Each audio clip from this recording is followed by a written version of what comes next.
Money does not make people kill, but it does change what happens after. Every person in this video came from wealth, old family names, trust funds, estates, law firm dynasties, chemical fortunes, Beverly Hills zip codes. Some of them killed for more money. Some killed to protect the life the money had built. Some killed because they had grown up believing consequences were things that happened to other people. What makes these cases different from ordinary murder cases is not the violence, it is the distance between what they did and what they paid for it. Defense attorneys who charged more per day than most families earn in a month. Judges who gave probation where other defendants got decades. Juries who heard the same facts and still could not bring themselves to convict. 10 cases, 10 killers. Some convicted, some not. All of them believed, at the moment they acted, that their name, or their money, or their family's reach would protect them. For most of them, they were right. Case 1. Nathan Leopold and Richard Loeb. The perfect crime that fell apart in 10 days. On the afternoon of May 21st, 1924, 14-year-old Bobby Franks was walking home from school in the Kenwood neighborhood on Chicago's South Side. His destination was less than 2 blocks away. He never made it. Bobby was pulled into a rented car by 2 young men who had spent 7 months planning his murder. They killed him before the car had driven a full city block. That night, while Bobby's parents waited for him to come home, his body was already stuffed into a culvert near the Pennsylvania Railroad tracks outside the city. His clothes had been burned. A ransom note demanding $10,000 had been mailed to his father, Jacob Franks, even though Bobby was already dead by the time the letter was sent. The 2 men who killed him were Nathan Leopold, 19, and Richard Loeb, 18. They were not desperate, they were not poor, they were not driven by anger or revenge or money. Nathan Leopold was the youngest graduate in the history of the University of Chicago. He spoke 9 languages and was a published ornithologist, someone who studies birds. Richard Loeb was the youngest graduate in the history of the University of Michigan, finishing his degree at just 17 years old. His father, Albert Loeb, was a retired vice president of Sears, Roebuck & Company and a multi-millionaire. Nathan Leopold's father was a wealthy, retired box manufacturer. Both families lived in Kenwood, one of Chicago's most exclusive neighborhoods. These were not troubled kids from broken homes. They had everything. And they killed Bobby Franks because they were bored. Both Leopold and Loeb had been committing minor crimes together for years before the murder. They burglarized Loeb's old fraternity house at the University of Michigan in November 1923, stealing around $80 in cash, some watches, penknives, and a typewriter. That typewriter would later destroy them. Loeb had long been obsessed with crime and criminal psychology, and he had developed what he called a fantasy of committing the perfect crime, one so carefully planned that no one would ever be able to solve it. Leopold, who was deeply attached to Loeb and followed his lead, went along with it. The 2 of them began planning in late 1923. Their plan involved kidnapping a child from a wealthy family, killing them to eliminate any witness, and then collecting a ransom to make it look like a kidnapping gone wrong. They spent months working out every detail: how to rent a car under a false name, how to dispose of the body, how to collect the ransom without being caught. They wrote the ransom note days before they even had a victim, addressing it simply to "Dear Sir," leaving the name blank. The victim himself was almost an afterthought. They had a list of criteria. The child needed to come from a wealthy family, needed to be someone they could lure into a car easily, and needed to be small enough to control. They drove around the Harvard School for Boys in Kenwood multiple times in the weeks before the murder, watching children and considering their options. On the afternoon of May 21st, 1924, they rented a car under the fake name Morton D. Ballard and drove slowly through Kenwood looking for a suitable victim. By around 5 p.m, after 2 hours of driving without finding anyone who fit their criteria, they were about to give up for the day. Then Loeb spotted Bobby Franks walking on Ellis Avenue. Bobby was the son of Jacob Franks, a wealthy Chicago watch manufacturer. Bobby knew the Loeb family. He had played tennis on their court before. Loeb called out to him from the car window. Bobby was only 2 blocks from home and initially said he did not need a ride, but Loeb told him to get in so they could talk about a tennis racket. Bobby got in. Within approximately 30 seconds of the car turning east on 50th Street, Loeb reached from the back seat, put one hand over Bobby's mouth, and struck him in the head 4 times with the handle of a chisel. Bobby was not fully knocked out. He was dragged into the back seat and a cloth was shoved into his mouth. He suffocated and bled to death on the floor of the car. He was 14 years old. Leopold drove while Loeb sat in the back with the body. They stopped at a restaurant and had hot dogs. They drove to a remote area near the Indiana border and waited until dark. At around 7:30 p.m., they pushed Bobby's naked body into a culvert near the Pennsylvania Railroad tracks at 118th Street. They poured hydrochloric acid on his face and genitals in an attempt to prevent identification. Leopold then called Bobby's mother from a payphone at 10:30 that night, telling her Bobby had been kidnapped but was safe, and that a ransom letter was on its way. On the drive home, Loeb threw the chisel out of the car window. They stopped at Leopold's house, washed the car, and then went out for a drink. The next morning, May 22nd, a worker named Tony Menke was taking a shortcut home from his overnight shift at the American Maize Company when he spotted a naked foot sticking out of the culvert. He pulled the board aside and found Bobby's body. That same morning, Jacob Franks received the ransom letter in the mail. He was told his son was safe. His son had been dead for 16 hours. Police were immediately called to the culvert. While officers were processing the scene, another worker named Paul Korth spotted a pair of horn-rimmed eyeglasses lying in the mud near the body. The glasses did not belong to Bobby. Police held onto them, not yet sure of their significance. The investigation started with almost nothing. The ransom note was well written, which told investigators the kidnapper was educated. Every man named George Johnson in Chicago, the name used in the ransom phone calls, was tracked down and questioned. Dozens of people with connections to the Franks family were interviewed. The case went nowhere for over a week. Then investigators focused on the eyeglasses. They contacted the manufacturer and learned that the frames had an unusual patented hinge that had been sold at only one location in Chicago, an optician called Alma Coe and Company. That optician had written only 3 prescriptions for that specific frame. 2 of the 3 customers were quickly ruled out. The third was Nathan Leopold. When police brought Leopold in for questioning on May 29th, he was calm. He said the glasses must have fallen out of his coat pocket during one of his birdwatching trips in the area. He and Loeb had already prepared an alibi. They told investigators they had spent the afternoon of May 21st driving around in Leopold's red car picking up girls. The alibi sounded plausible, but then Leopold's family chauffeur told investigators that Nathan's car had been in the garage all day on May 21st, being worked on. The alibi collapsed. On top of that, reporters who had been covering the case found old letters written by Leopold that matched the typeface of the ransom note. When investigators tested typewriters connected to Leopold, they found the match. Leopold was brought back in. Loeb was brought in separately. On May 31st, 1924, just 10 days after the murder, both men confessed. They told investigators everything, walking them through the crimes step by step, from the hardware store where they bought the chisel to the culvert where they dumped the body. Their confessions matched on almost every detail, with one exception. Each blamed the other for being the one who physically struck Bobby with the chisel.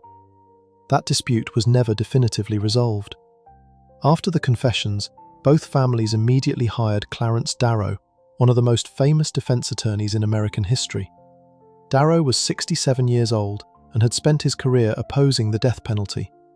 He took the case specifically to keep Leopold and Loeb from being executed. His strategy was straightforward and unusual for the time.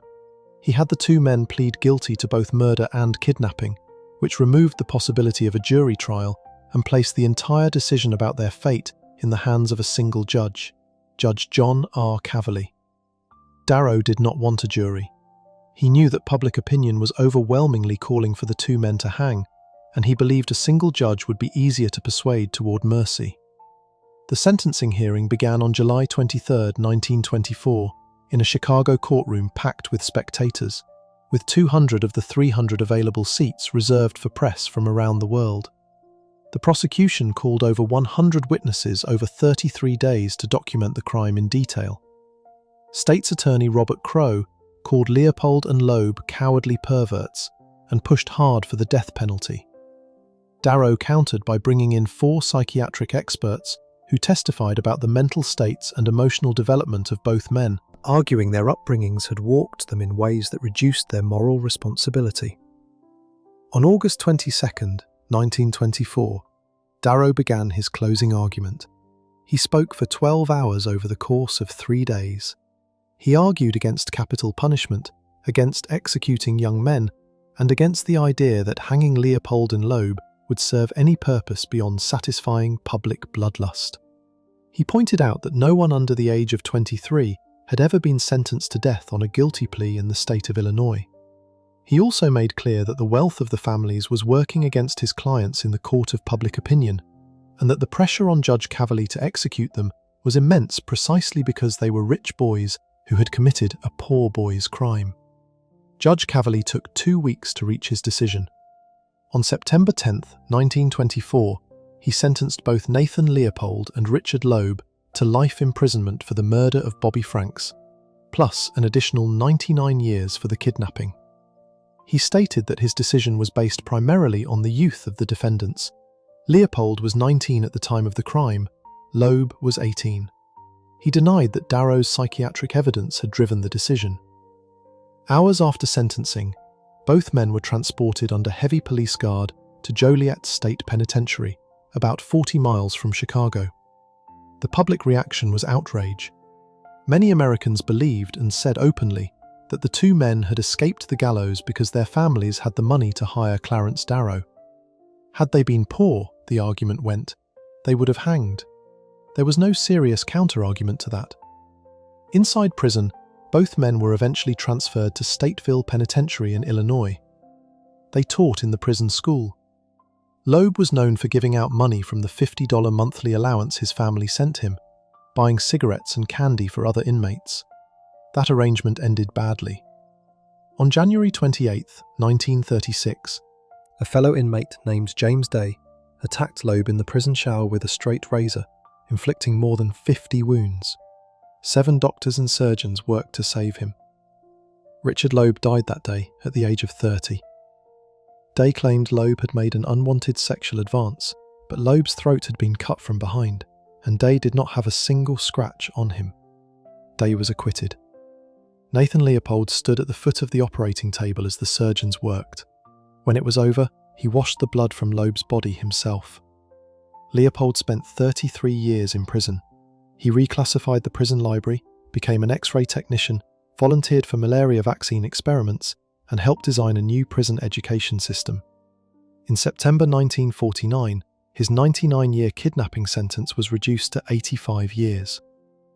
On March 13, 1958, he was paroled. He moved to Puerto Rico, where he worked as a hospital laboratory technician for a Church of the Brethren mission. He earned a master's degree from the University of Puerto Rico. He married in 1961. He published a book on the birds of Puerto Rico in 1963. He died of a heart attack on August 29, 1971, at the age of 66. Bobby Franks was buried in Chicago. He had been 14 years old. He had 2 more blocks to walk. The case became known as the crime of the century. It directly influenced how American courts handled the question of young offenders and capital punishment. It launched debates about criminal psychology, the insanity defense, and whether wealth could buy justice that continued for decades. Alfred Hitchcock made a film loosely based on it in 1948. A novel based on it won national attention in 1956. The story has been adapted and retold more than a dozen times because the central question it raised has never fully gone away.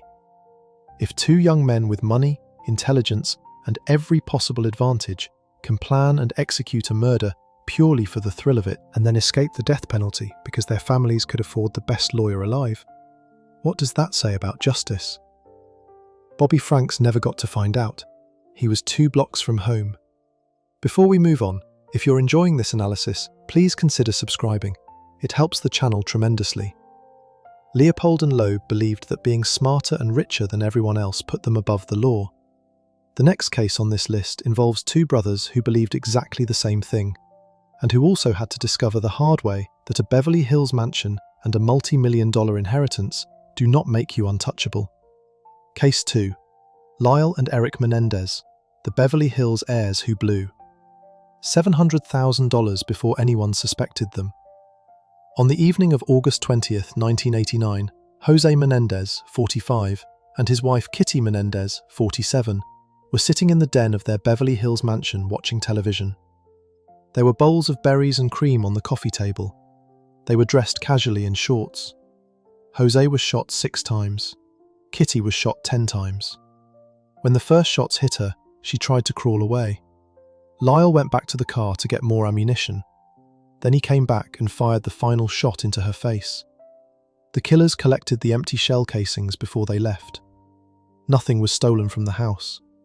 There were no signs of forced entry because the front door had simply been opened with a key. Lyle Menendez was 21 years old. Eric Menendez was 18. They were Jose and Kitty's sons. Jose Menendez had grown up in Havana, Cuba, leaving the country at 16 after Fidel Castro's revolution upended his family. He arrived in the United States with nothing and built himself into one of the most powerful entertainment executives in the country. He had run the US operations of Hertz, then become a top executive at RCA Records, where he signed the boy band Murdaugh and worked with artists including Duran Duran and the Eurythmics, and then became CEO of Live Entertainment, a film and home video distribution company. By 1989, he was earning $2 million a year. The family's estate was valued at $14 million. Their home on North Elm Drive in Beverly Hills had previously been rented by Michael Jackson and Elton John. It had 7 bedrooms, 9 bathrooms, a private tennis court, a pool, and a wine cellar. Lyle and Eric had grown up with every advantage. Both were nationally ranked junior tennis players. Lyle had been attending Princeton University. Eric had just graduated from Beverly Hills High School and was preparing to attend UCLA. To anyone looking at the Menendez family from the outside, they were exactly what wealthy immigrant success was supposed to look like. What almost no one knew was that in 1988, Lyle and Eric had carried out a series of burglaries in their Calabasas neighborhood, stealing more than $100,000 in cash and jewelry from the homes of their neighbors. Jose paid for the stolen property to be returned and avoided criminal charges for his sons by agreeing to put them in therapy. The family moved to Beverly Hills shortly after. The therapist Jose hired to treat his sons was a Beverly Hills psychologist named Jerome Oziel. That decision would eventually bring the entire case down. In the weeks before the murders, the brothers purchased 2 12-gauge Mossberg shotguns from a Big 5 sporting goods store in San Diego on August 18, 1989, 2 days before the killings. Eric used a stolen driver's license belonging to his brother's former friend, Donovan Goodrow, to make the purchase. They also bought boxes of birdshot and buckshot ammunition. On August 20th, they loaded the shotguns and walked into the den where their parents were watching The Spy Who Loved Me. After the shootings, they drove to dispose of their blood-stained clothes. They buried the shotguns somewhere along Mulholland Drive. They then tried to buy movie tickets for the film Batman at a local theatre, intending to use the ticket stubs as an alibi, but abandoned the plan when they noticed the theatre time-stamped the stubs. Instead, Lyle called 911 at 11:47 p.m. and said they had come home to find their parents dead. When police arrived, Eric was on the front lawn, sobbing. Detectives initially took the brothers' account seriously.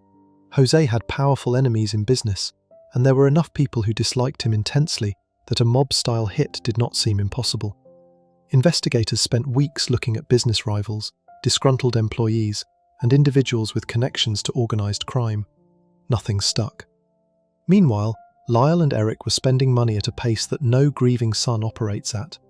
4 days after the murders, they went to a Beverly Hills jeweler named Fred Heyman and spent $15,000 on 3 Rolex watches. They wore those watches to their parents' funeral. Lyle replaced his car, a red Alfa Romeo his father had bought him, with a $64,000 Porsche 911 Carrera. Eric bought a Jeep Wrangler to replace his Ford Mustang. Lyle hired bodyguards to travel with him in limousines between California and New Jersey, and those bodyguards later testified that Lyle regularly jumped out of the limousine mid-trip to run into clothing and sports stores, spending up to $3,000 at a time. On one occasion, they watched him spend $24,000 on stereo equipment. Eric hired a full-time tennis coach at $60,000 a year and began traveling to international tournaments, staying in expensive hotels. He also gave $40,000 to a business partner for a rock concert at the Palladium in Los Angeles. The partner disappeared with the money. Lyle put a $300,000 deposit on a restaurant he planned to buy in Princeton, New Jersey, for $500,000. Within 6 months of the murders, the brothers had spent nearly $700,000, funded initially by Jose's $650,000 personal life insurance payout. Detectives Les Zola and Tim Linehan of the Beverly Hills Police Department were watching all of this. The spending alone was suspicious, but then they learned something more damning. On August 31st, 1989, 11 days after the murders, Lyle had called a computer expert to erase the files on Kitty's computer. A friend of Lyle's named Glenn Stevens told police that Lyle had specifically told him he erased Jose's recently updated will from the computer and hired the expert to make sure it could not be recovered. Whatever was in that updated will, the brothers did not want it found. Police also quietly wired Eric's friend Craig Signorelli, hoping he might record Eric saying something incriminating. Nothing usable came from that effort. Then came Halloween 1989. 2 months after the murders, Eric called his therapist, Jerome Oziel, and left a message saying he needed to see him urgently. They met on October 31st. During that session, Eric broke down and confessed that he and Lyle had murdered their parents. Oziel recorded the session. When Lyle found out Eric had told Oziel, he drove to the therapist's office in a rage. A woman named Judalon Smythe, who was Oziel's mistress and a former patient, was in the waiting room at the time. She later told police that through the office door, she heard Lyle confront Eric and say words to the effect that he no longer had a brother and that they would have to kill Oziel and anyone connected to him. Oziel recorded a second session on November 2nd as well. Oziel did not go to police. He kept the tapes. He told his mistress about what the brothers had said and told both Smythe and his wife Laurel that he had the recordings stored safely in case the brothers came after him. The tapes sat hidden for months. In March 1990, Oziel ended his affair with Smythe. Within weeks, she went to the Beverly Hills Police Department and told them everything. That Eric had confessed to murdering his parents, that Oziel had taped the sessions, and where the tapes could be found. Police searched Oziel's home and seized 3 audio cassette tapes. Lyle Menendez was arrested on March 8, 1990, outside the Beverly Hills mansion. Eric was in Israel at the time, competing in a tennis tournament. He flew back to Los Angeles and turned himself in on March 11th. Both brothers were held without bail at Los Angeles County Jail. What followed was 2 years of legal argument before a single witness took the stand. The central fight was over whether Oziel's tapes could be used as evidence. Under California law, conversations between a therapist and a patient are generally protected and cannot be disclosed. But there is an exception. If the therapist believed the patient posed a serious threat to a third party, the protection can be removed. Oziel testified that during the November 2nd session, Lyle had threatened his life, his wife's life, and Smythe's life. That claim, if believed, meant the protection was gone. In August 1992, the California Supreme Court ruled that most of the tapes were admissible. A grand jury indicted the brothers in December 1992. The first trial began in July 1993 and was unlike anything American television had seen. Each brother had a separate jury. The proceedings were broadcast live on court TV and watched by millions. The defense did not dispute that Lyle and Eric had pulled the triggers. Instead, they argued the brothers had acted in self-defense after years of physical and sexual abuse by Jose. Lyle testified that Jose had sexually abused him from the age of 6 until he was 8, then stopped. Eric testified the abuse had been ongoing right up until the killings. Both brothers said that after Lyle confronted Jose about the abuse, They believed Jose was going to kill them to prevent the secret from getting out, and so they killed him first. The prosecution argued that the abuse claims had been invented after the fact to avoid the death penalty, pointing out that Eric had not mentioned any abuse in his original confession to Oziel and had not told friend Craig Signorelli anything about it either. The jury for each brother could not agree. Female jurors pushed for manslaughter, male jurors pushed for first-degree murder. Both trials ended in mistrials in January 1994. The second trial began in October 1995, this time with a single jury. The judge barred much of the sexual abuse evidence from being presented. Without that testimony dominating the proceedings, the prosecution's financial motive argument came into much sharper focus. The jury saw the spending spree. They heard about the deleted will. They heard about the stolen ID used to buy the shotguns, the ticket stubs plan, and the collection of shell casings from the floor. On March 20, 1996, the jury convicted both Lyle and Eric Menendez of 2 counts of first-degree murder and conspiracy to commit murder. On July 2, 1996, Judge Stanley Weisberg sentenced each brother to 2 consecutive terms of life in prison without the possibility of parole. They were sent to separate prisons in California and remained apart for over 2 decades, communicating only by letter. In February 2018, Lyle was transferred to the Richard J. Donovan Correctional Facility in San Diego, reuniting him with Eric, who had been housed there since 2013. By multiple accounts, they reportedly burst into tears when they saw each other. 3 appeals were filed, and all 3 were denied, in a California appeals court in February 1998, by the California Supreme Court 3 months later, and by a federal court on September 7, 2005. The case resurfaced publicly in 2023, when the brothers' attorneys filed a petition to have their convictions reconsidered, citing new evidence. That evidence included a sworn statement from a former member of the boy band Murdaugh, who alleged Jose had sexually assaulted him when he was 14 years old. It also included a letter Eric had allegedly written to a cousin about abuse before the murders.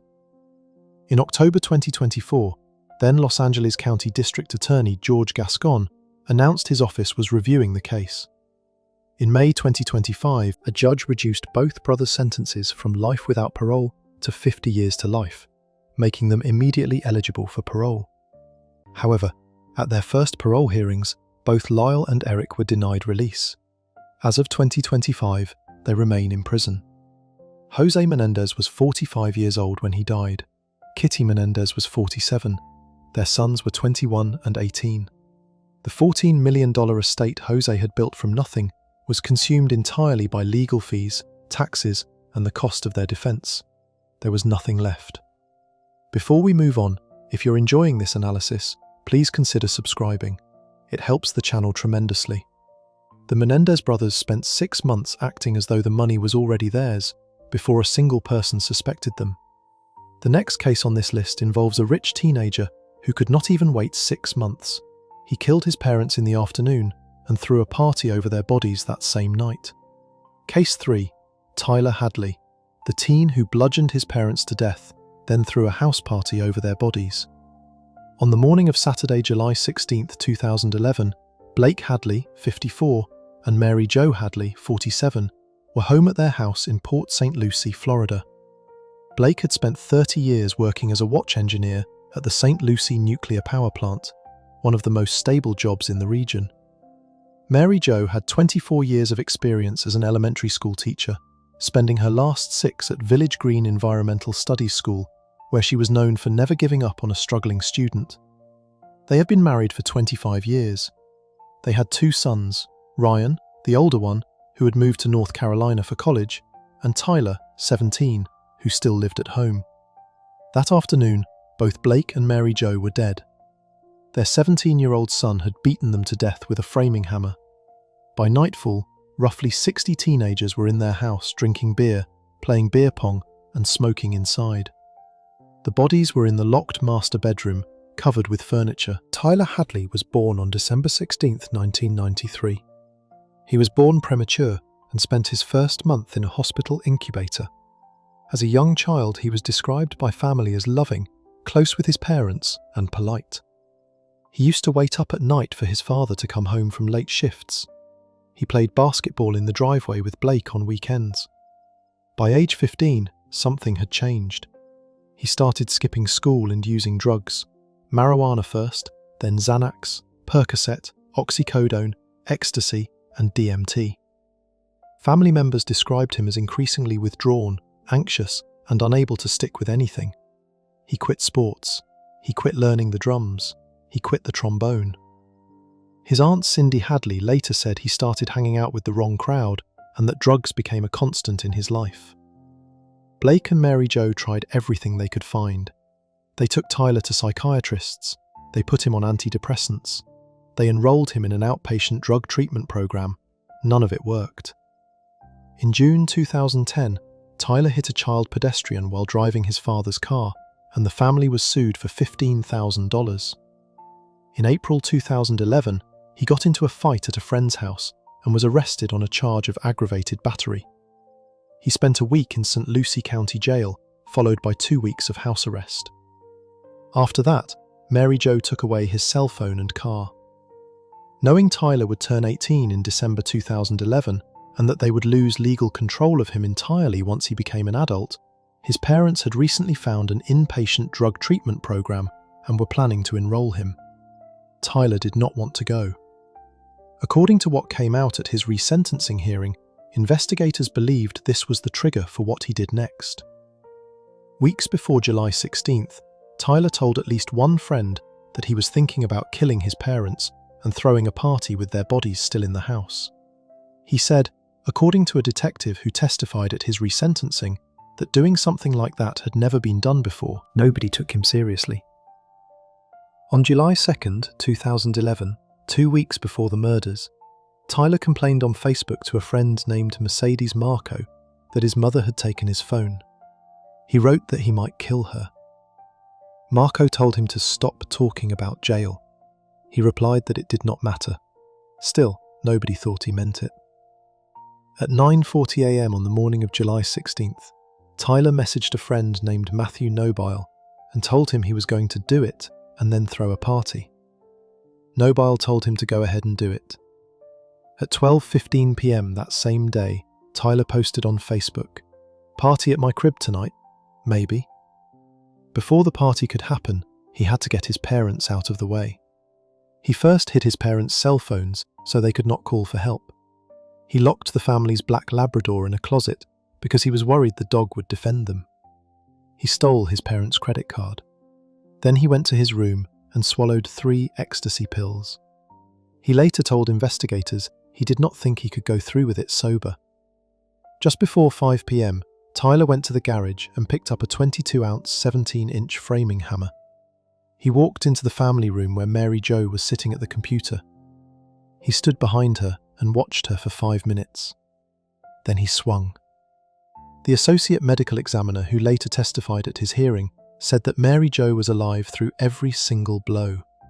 She was struck 36 times in the head and back. When Blake heard his wife screaming, he ran from the bedroom toward the family room. He saw Tyler attacking his mother and said one word: "Why?" Tyler looked at his father and said, "Why the fuck not?" and then turned the hammer on him. Blake was struck at least 39 times in the head and chest. Tyler wrapped both bodies in towels and dragged them into the master bedroom. He spent the next 3 hours cleaning up the blood using Clorox wipes, a sponge mop, and bloody towels, which he piled on top of the bodies, along with dining chairs and a coffee table. Then he stopped at an ATM, where security cameras photographed him, and pulled money from his parents' accounts. He picked up some friends. He later showed up flashing about $5,000 in cash. At 8:15 p.m, Tyler posted on Facebook again, "Party at my house, HMU." When a friend replied asking what would happen if his parents came home, Tyler wrote back, "They won't, trust me." Around 60 people came to the Hadley house that night. Most of them had never met Tyler before. Word had spread on Facebook, and people showed up because there was nothing else to do in Port St. Lucie on a Saturday night. They drank beer, smoked inside, ground cigarettes into the walls, and urinated on the neighbour's lawn. Some guests later said they noticed a strange smell coming from the direction of the master bedroom. Nobody investigated it. A few guests joked that Tyler had probably killed his parents. Everyone laughed at the absurdity. Tyler told several people throughout the night that his parents were in Orlando.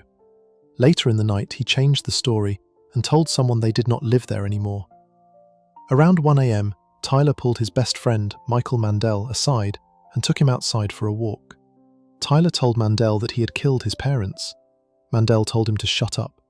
Tyler pointed to the driveway and said both his parents' cars were there and they were not in Orlando. He said he had killed them with a hammer. Mandel went inside, saw blood near the computer desk and more blood near the master bedroom door, and still tried to convince himself it was not real. He made Tyler take him to the bedroom to prove it. When Mandel opened the door, he found Blake's leg pressed against the inside of it. He looked up. He knew. Mandel did not call police immediately. He went back to the party and spent 45 more minutes with Tyler.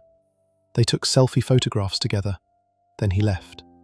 4 hours later, at 4:24 a.m. on July 17th, Mandel called a local crime hotline and gave an anonymous tip. He told the operator that his friend Tyler Hadley had used a hammer to kill his parents and gave them the address. At 4:32 a.m, police arrived. Both of the Hadleys' cars were in the driveway. Through a window, officers could see Tyler moving around inside, carrying books from the front of the house toward a back bedroom. Police knocked. Nobody answered. The lights went off. Police called for backup. Tyler eventually opened the door. Officers later wrote in the arrest affidavit that he appeared nervous, frantic, and very talkative. His pupils were dilated. He told them his parents were in West Palm Beach and he could not reach them. He said the master bedroom was locked and he did not have access to it. Police forced the bedroom door open. Under the pile of dining chairs, a coffee table, and bloody towels, they found Blake Hadley. Mary Jo's body was nearby. Between the two bodies, police found the hammer. Tyler was taken to police headquarters. He was 17 years and 7 months old. He was charged with 2 counts of first-degree murder. Because he was a minor, the death penalty was off the table. The United States Supreme Court had abolished capital punishment for minors in 2005. Chief Assistant State Attorney Tom Bakadal later noted publicly that the case may have otherwise warranted the death penalty, but that it was simply not a legal option. In February 2014, less than a month before his scheduled trial, Tyler Hadley pleaded no contest to both counts of first-degree murder. A no contest plea means the defendant does not admit guilt, but accepts that the prosecution has enough evidence to convict. On March 21, 2014, Judge Robert R. Makomson sentenced Tyler to 2 consecutive life terms in prison without the possibility of parole. The judge called the crime brutal, heinous, and premeditated. He also accused Tyler of manipulating psychological experts and lying about hearing voices. Tyler's attorney had argued for 2 concurrent 30-year sentences with a review after 20 years. The judge rejected that completely. While sitting in the St. Lucie County Jail awaiting sentencing, Tyler became something of a celebrity among other inmates. He signed autographs, writing "It's Hammer Time" on news articles about the murders and signing them with the nickname Hammer Boy. He received fan letters from people across the country and responded to all of them. In April 2016, an appeal court overturned the initial sentencing on a procedural issue. The United States Supreme Court had recently issued a ruling in a case called Miller v. Alabama, which changed how courts were required to handle life sentences for juveniles. The lower court had not followed the new procedure properly, so Tyler was entitled to a resentencing hearing. That hearing took place in October 2018. Prosecutors asked for life. Tyler's attorneys pushed for the minimum of 40 years with a review after 25. On December 20, 2018, Judge Gary Sweet resentenced Tyler to life in prison, this time with the proper review mechanism in place so that Tyler can petition for a parole hearing after 25 years of the sentence have been served. The judge called the crime a heinous, atrocious, cruel product of premeditation. Tyler's uncle, Mike Hadley, who attended the resentencing hearing, told reporters outside the courthouse that not a day goes by without thinking about Blake and Mary Jo. In April 2015, the Hadley family home was demolished. Tyler Hadley is currently imprisoned at Liberty Correctional Institution in Florida. Blake Hadley had worked the same job for 30 years. Mary Jo Hadley had given 24 years of her life to teaching other people's children. They had spent years trying to save their son from himself. They were home on a Saturday afternoon. Their son stood behind Mary Jo for 5 minutes and watched her before he moved. She was alive through all 36 blows. Tyler's motive, according to what emerged at his resentencing, came down to one thing. He did not want to go to inpatient drug treatment. He was 6 months away from turning 18 and aging out of his parents' control. He killed them instead of waiting. Before we move on, if you're enjoying this analysis, please consider subscribing. It helps the channel tremendously. Tyler Hadley killed his parents on impulse over a drug program. The next case involves a teenager who killed for something far colder, not out of rage or defiance, but out of a calculated belief that his family name and his father's legal power would protect him from any consequence, right up until the moment it didn't. Case 4. Paul Murdaugh, the lawyer's son who killed a teenage girl and thought his family name would shield him. Mallory Beach was 19 years old. She was a Wade Hampton High School graduate working at a clothing boutique in Beaufort, South Carolina. Her family said she had dreams of becoming an interior designer. On the night of February 23, 2019, she got into a boat with 5 friends and did not come home. Her body was found 8 days later by volunteers, roughly 5 miles downriver from where the crash happened. She had died from drowning and blunt force trauma. The person driving the boat was Paul Murdaugh, also 19. Paul came from a family that had controlled criminal prosecution in 5 South Carolina counties for 85 consecutive years. His great-grandfather, Randolph Murdaugh Sr., was elected solicitor, the South Carolina equivalent of a district attorney, for the 14th Judicial Circuit in 1920. When he died, his son took the job. When that son retired, his son took it. 3 generations of men named Randolph Murdaugh held the position from 1920 until 2005, the longest unbroken family control of a prosecutor's office in American history. In South Carolina's rural Lowcountry, this made the Murdaughs something close to untouchable. Locals called the 5-county area they controlled Murdaugh Country. When Paul Murdaugh crashed that boat and Mallory Beach went into the water, the first words out of her grieving boyfriend's mouth to the police officer on scene were, "Do you know Alex Murdaugh? That's his son." The implication was plain. He believed it would matter. Paul's father, Alex Murdaugh, was a personal injury attorney at Peters, Murdaugh, Parker, Elsroth and Dietrich, the powerful law firm his family had built alongside their decades in the solicitor's office. The family owned a 1,770-acre hunting estate in Islandton, South Carolina. They had a beach house, multiple boats, and what those who covered them described as a lifestyle of visible wealth that the older Murdaugh generations had deliberately avoided flaunting. Alex and his wife Maggie had broken from that tradition. Paul grew up as the younger son of the most powerful legal family in their part of the state. The night of the crash began at the Murdaugh family's private river property, which locals had taken to calling Murdaugh Island. Paul, his girlfriend Morgan Doughty, Mallory Beach, her boyfriend Anthony Cook, and their friends Miley Altman and Connor Cook gathered there around 6:30 p.m. on February 23, 2019. All 6 were underage. Before they even got on the boat, Paul had used his older brother Buster's driver's license to buy alcohol at a Parker's Kitchen convenience store in Ridgeland, South Carolina. He also used his mother Maggie's credit card to pay.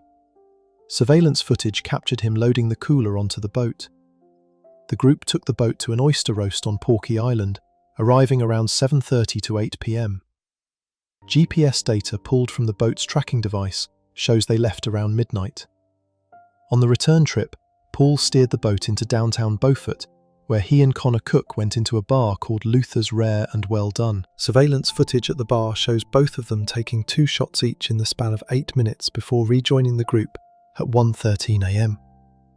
The group boarded the boat to head home at 1:17 a.m. By the time they were on the water heading back, Paul's behaviour had become frightening. Miley Altman told investigators he was doing donuts with the boat in the dark water.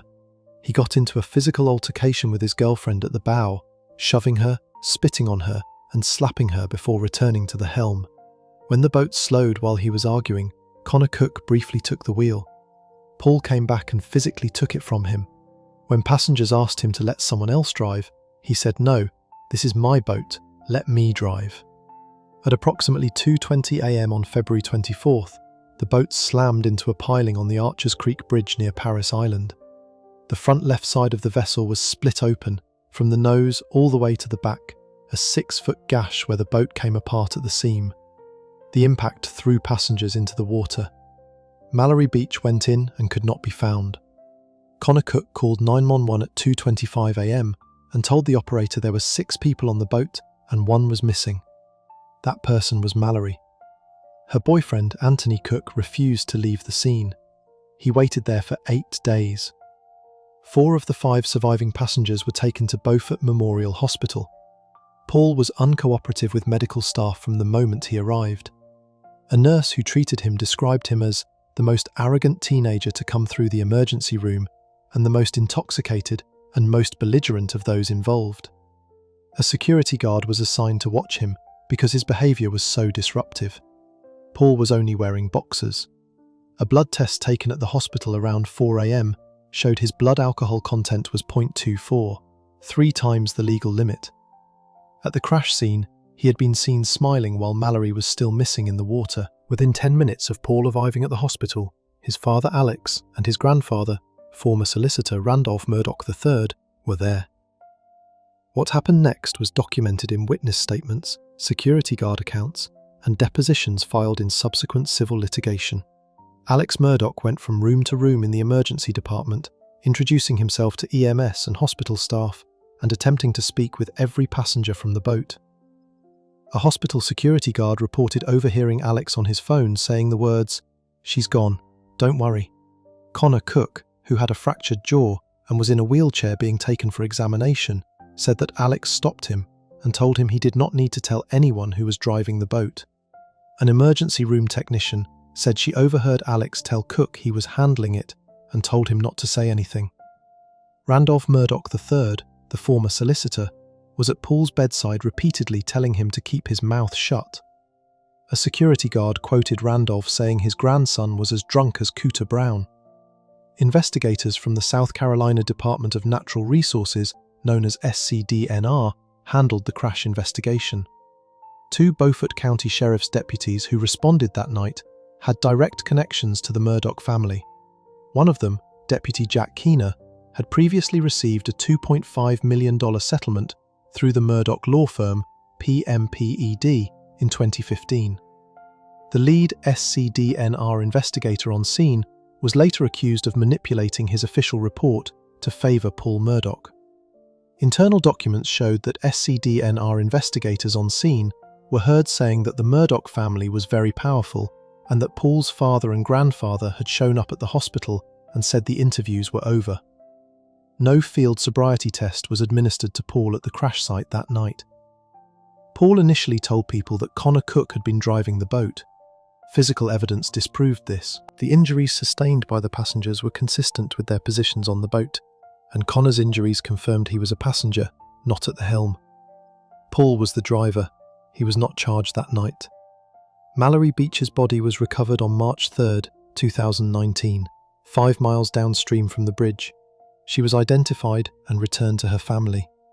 On April 18, 2019, which would have been Mallory's 20th birthday, Paul Murdaugh was indicted on 3 felony counts: boating under the influence causing the death of Mallory Beach, boating under the influence causing great bodily harm to 2 other passengers, and a 3rd BUI charge.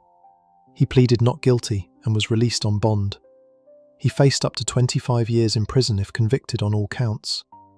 Mallory's family filed a wrongful death lawsuit. Separate suits were filed by the 4 surviving crash passengers. Beach family attorney Mark Tinsley filed a motion to compel Alex Murdaugh to disclose his complete financial records for the lawsuit. That hearing was scheduled for June 10, 2021. 3 days before it was due to take place, on June 7, 2021, Paul Murdaugh and his mother Maggie were found shot dead on the family's Islington estate. Alex Murdaugh called 911 at 10:07 p.m. and said he had come home to find their bodies. The criminal charges against Paul were dropped when he died.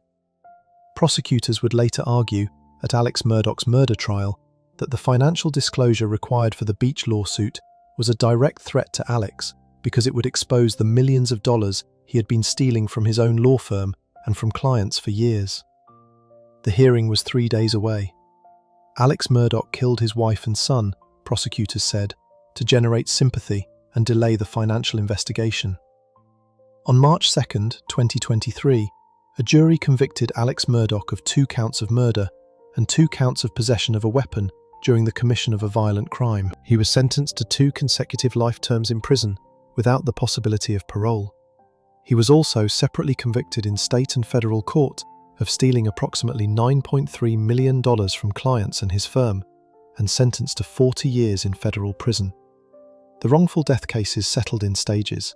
In July 2023, Mallory Beach's family reached a $15 million settlement with the Parkers Corporation, the owners of the convenience store that had sold alcohol to underage Paul Murdaugh the night of the crash. In October 2024, Alex Murdaugh's insurance company, Progressive, paid out $500,000 to the Beach family in a final settlement on the civil case against him, as approved by a judge. The Parker settlement was described by Beach family attorney Mark Tinsley as large enough that Mallory's family felt it represented meaningful accountability. Mallory's aunt, Lynn Revis, said all she had ever wanted was for Paul to stand up and say he was sorry. That never happened. Paul Murdaugh died on the same property his father owned, killed by the same man who had spent years trying to make the boat crash disappear. Mallory Beach was 19 years old. She worked in a clothing boutique. She had dreams of becoming an interior designer. She went out on a boat with friends and did not come home because a 19-year-old who grew up being told his family name made him untouchable, got behind the wheel of a boat drunk and refused to let anyone else drive. Before we move on, if you're enjoying this analysis, please consider subscribing. It helps the channel tremendously. The next case on this list involves a man whose name gave him even more power than the Murdaughs, and who used that power to escape suspicion in 3 separate deaths across 4 decades, until a hot microphone and an HBO documentary finally caught up with him. Case 5. Robert Durst, the New York real estate heir who evaded justice across 3 states for 4 decades. Robert Durst was born on April 12, 1943, in New York City. His grandfather, Joseph Durst, had arrived in America from Austria-Hungary in 1902 with $3 and built a real estate company from scratch. By the time Robert was a child, the Durst organization was one of the most powerful property empires in Manhattan. Robert's father, Seymour Durst, expanded the business into major construction and development across Midtown Manhattan. When Seymour died in 1995, Forbes estimated the family fortune at several $1 billion. The Durst organization owned and managed millions of square feet of Manhattan office space, including a 10% stake in One World Trade Center. Robert himself had an estimated personal net worth of around $100 million. Robert grew up in Scarsdale, New York. When he was 7 years old, his mother died by suicide after jumping from the roof of their family home. He later claimed he witnessed it from a window his father walked him to. His brother Douglas denied this was possible. What is not disputed is that Robert grew up largely without close parental guidance, in a household defined by wealth, distance, and silence. He attended the Horace Mann School in New York and graduated from Lehigh University in 1965 with a degree in economics. He briefly enrolled in a doctoral program at UCLA, where he met a woman named Susan Berman, the daughter of a major Las Vegas organized crime figure. The two became lifelong close friends. In 1969, Durst dropped out and returned to New York to work in the family business. In late 1971, he met a dental hygienist named Kathleen McCormack. After 2 dates, she moved into his home in Vermont. They married on April 12, 1973. By the early 1980s, they were living separately in Manhattan, but still sharing a cottage in South Salem, New York. Kathleen had gone back to school, and by 1982 was in her 4th and final year of medical school at the Albert Einstein College of Medicine. She was a few months from becoming a pediatrician. On the evening of January 31, 1982, Kathleen attended a dinner party thrown in her honor by her friend Gilbert Najami in Newtown, Connecticut. During the party, she received a phone call from Robert. According to Najami, the call was argumentative and Robert demanded she come home. Kathleen left the party visibly upset. Before she walked out, she turned to Najami and said, "Promise me if something happens to me, you will check it out." She was 29 years old. She was never seen alive again. Robert told police he drove her to a train station in Katona, New York, so she could return to Manhattan for classes the next morning. He said he called her shortly after she arrived at their apartment and that she was fine. 5 days later, he reported her missing to police. Investigators found his account suspicious almost immediately. His neighbours at the South Salem cottage, Bill and Ruth Mayer, later testified that Robert had lied about being at their home for cocktails the night Kathleen disappeared. The medical school received a call from someone claiming to be Kathleen, saying she was sick and would miss class. No one could confirm this was actually her. Her body was never found. In 2017, she was officially declared dead. Robert was never charged. After Kathleen's disappearance, his longtime friend Susan Berman served as his unofficial spokesperson. She handled media inquiries, fielded calls from Kathleen's family and friends, and helped Robert present a public narrative. She later admitted to other friends that she knew what had really happened to Kathleen. According to prosecutors at Robert's eventual murder trial, Berman had helped Robert establish a false alibi after Kathleen vanished. In 1992, Robert's father Seymour bypassed him as eldest son and appointed his younger brother Douglas to run the Durst organization. Robert was furious. He left the family business immediately and spent years in dispute with his family over the inheritance. After Seymour died in 1995, Robert sued for a larger share of the estate. The family eventually settled in 2006 by buying out his stake for $65 million. In 2000, Westchester County investigators reopened the investigation into Kathleen's disappearance after receiving a new tip. They identified Susan Berman as a key witness who would likely be interviewed about what she knew. Berman had serious financial problems at the time. She was struggling to pay her bills and had borrowed money from Robert on multiple occasions, including a $50,000 payment he had recently made to her. On December 23, 2000, someone sent an anonymous handwritten letter to the Beverly Hills Police Department. It contained only Susan Berman's home address in the Benedict Canyon neighborhood of Los Angeles and the single word, cadaver, written in block letters. The letter was postmarked December 23rd. Berman's body was found on December 24th. She had been shot once in the back of the head at close range. She was 55 years old. No one was charged. Robert Durst was questioned by Los Angeles police. He denied being in Los Angeles at the time. He was not charged. Berman's friends and family said at the time they did not suspect him. They thought highly of him. He had, after all, been her closest friend for decades and had given her away at her 1984 wedding.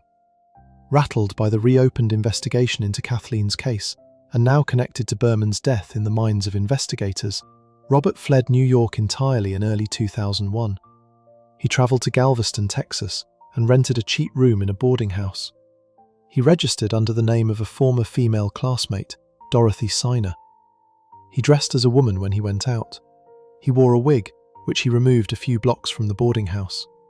He visited the local library to check if there were new news articles about him published in New York. He told people he was mute. His neighbour across the hall was a 71-year-old man named Morris Black. In October 2001, dismembered human body parts began surfacing in Galveston Bay. A young boy fishing with his father found the first pieces. Police traced one of the trash bags to the boarding house through a newspaper delivery sticker. They searched the building and found blood in the drain, the sink, and the shower of the apartment registered to Dorothy Siner. They also found blood spatter consistent with a gunshot wound in an adjacent apartment, along with drop cloths and cuts in the linoleum floor, consistent with a body having been dismembered there. A receipt from a local optician with the name Robert Durst was found in the communal trash. They now knew who Dorothy Siner actually was. Robert Durst was arrested on October 9, 2001, and charged with the murder of Morris Black. He was released on $250,000 bail paid by his second wife Deborah Chariton, whom he had secretly married in December 2000. He missed a court hearing on October 16th. A warrant was issued. He was a fugitive for 6 weeks. He was found on November 30th, 2001, inside a Wegmans supermarket in Bethlehem, Pennsylvania, caught shoplifting Band-Aids, a newspaper, and a chicken salad sandwich, despite having $500 cash in his pocket. In his rental car, police found $37,000 in cash, 2 handguns, marijuana, Morris Black's driver's license, and directions to Gilberta Najami's home in Connecticut, the friend Kathleen had last been seen with alive in 1982. He was extradited to Texas and stood trial for murder in 2003. His defense did not deny that he shot Morris Black, or that he dismembered the body using a paring knife, 2 saws, and an axe. He testified that Black had found his .22 caliber pistol and threatened him, and that the gun went off during the struggle. Because Black's head was never recovered from Galveston Bay, prosecutors could not present sufficient forensic evidence to contradict Durst's account of how Black was shot. The jury acquitted him of murder on November 11th, 2003. He was convicted of evidence tampering for dismembering the body and pleaded guilty to bail jumping. He served 3 years in prison. After his acquittal, he donated $1 million toward a new law library in Galveston. One juror, Joanne Gongora, said years later, "You find out all this stuff afterwards, and I just felt like we were all played." After his release in 2006, Robert lived quietly for several years, occasionally investing in property alongside his wife Chariton. The cases sat cold. Los Angeles had no new evidence in Berman's murder. Westchester County had no body in Kathleen's case. Then Robert Durst made a decision that eventually destroyed him. In 2010, filmmaker Andrew Jarecki released a fictional film loosely based on Durst's life called All Good Things, starring Ryan Gosling. Robert watched it, and by most accounts, liked it. He contacted Jarecki afterward. The two began talking. Those conversations eventually became a 6-part HBO documentary series called The Jinx, The Life and Deaths of Robert Durst, which premiered on February 8, 2015. During the production of the documentary, Susan Berman's stepson, Sarab Kaufman, gave filmmakers a handwritten letter Robert had sent to Berman. When the filmmakers compared the handwriting and spelling on that letter to the anonymous letter directing police to Berman's cadaver, the match was striking. Both spelled Beverly Hills as Beverly with an extra E. The documentary confronted Durst with the 2 letters on camera. He studied them and said he did not write the cadaver letter. When asked to point out which handwriting sample was his own, he was unable to. On March 14, 2015, the night before the final episode of the series was scheduled to air, FBI agents arrested Durst at a hotel in New Orleans. He had registered under a false name, paid with cash, and was found with falsified travel documents, a latex mask, and a firearm. Agents believed he may have been planning to flee the country. The first non-stop flight from New Orleans to Cuba since 1958 had launched the same day. The final episode of The Jinx aired the following night, March 15, 2015. In it, after his final filmed interview with Jarecki, Durst walked to the bathroom without realizing he was still wearing a live microphone. He was alone. He was heard talking to himself. He said, "There it is. You're caught. What the hell did I do? Killed them all, of course." The Los Angeles District Attorney charged him with first-degree murder in the death of Susan Berman. The trial did not begin until March 2020 due to delays, then was paused for 14 months during the COVID-19 pandemic. Durst was 78 years old and had bladder cancer. He was brought to court in a wheelchair each day in prison clothing because his attorneys said he was too ill to change into a suit. He took the stand in his own defense for weeks. Under brutal cross-examination by prosecutor John Lewin, Durst admitted he had lied under oath before and would do it again if he needed to. When Lewin asked Durst directly, "Did you kill Susan Berman?" Durst replied, "I did not kill Susan Berman, but if I had, I would lie about it." The jury convicted him of first-degree murder on September 17, 2021. On October 14, 2021, Judge Mark Wyndham sentenced Robert Durst to life in prison without the possibility of parole. 2 days after sentencing, he was hospitalized with COVID-19. On October 22, 2021, Westchester County prosecutors filed a criminal complaint charging him with the second-degree murder of Kathleen McCormack over 39 years after she disappeared. He was indicted by a New York grand jury on November 5, 2021.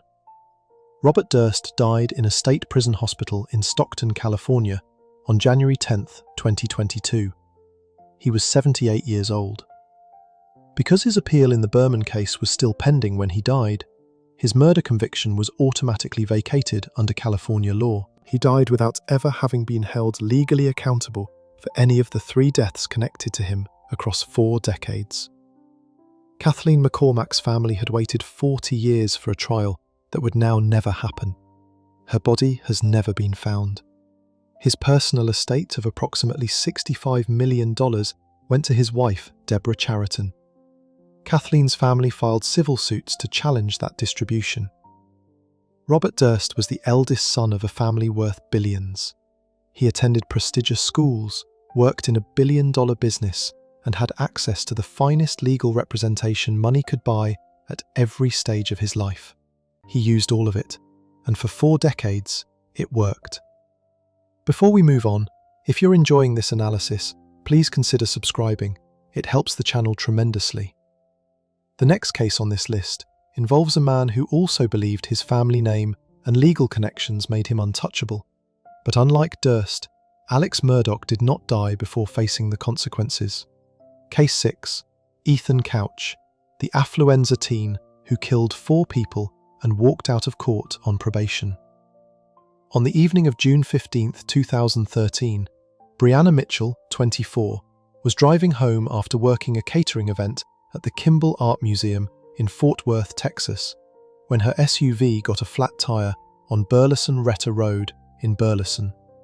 She pulled to the shoulder and knocked on the door of a nearby house.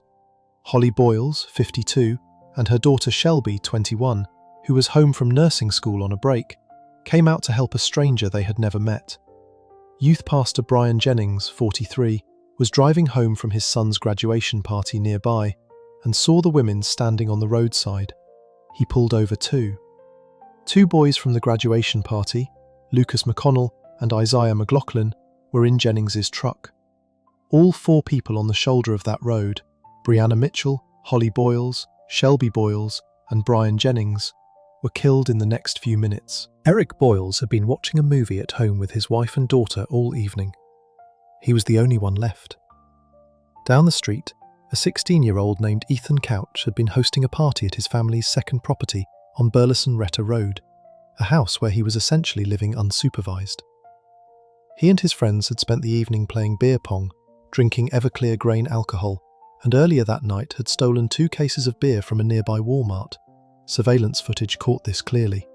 7 of them then piled into a red Ford F350 pickup truck, registered to his father's company, Cleburne Metal Works. Ethan was driving. He was 16 years old, driving on a restricted license. At some point after pulling out of his driveway, Ethan was driving at nearly 70 miles per hour on a 40 miles per hour road.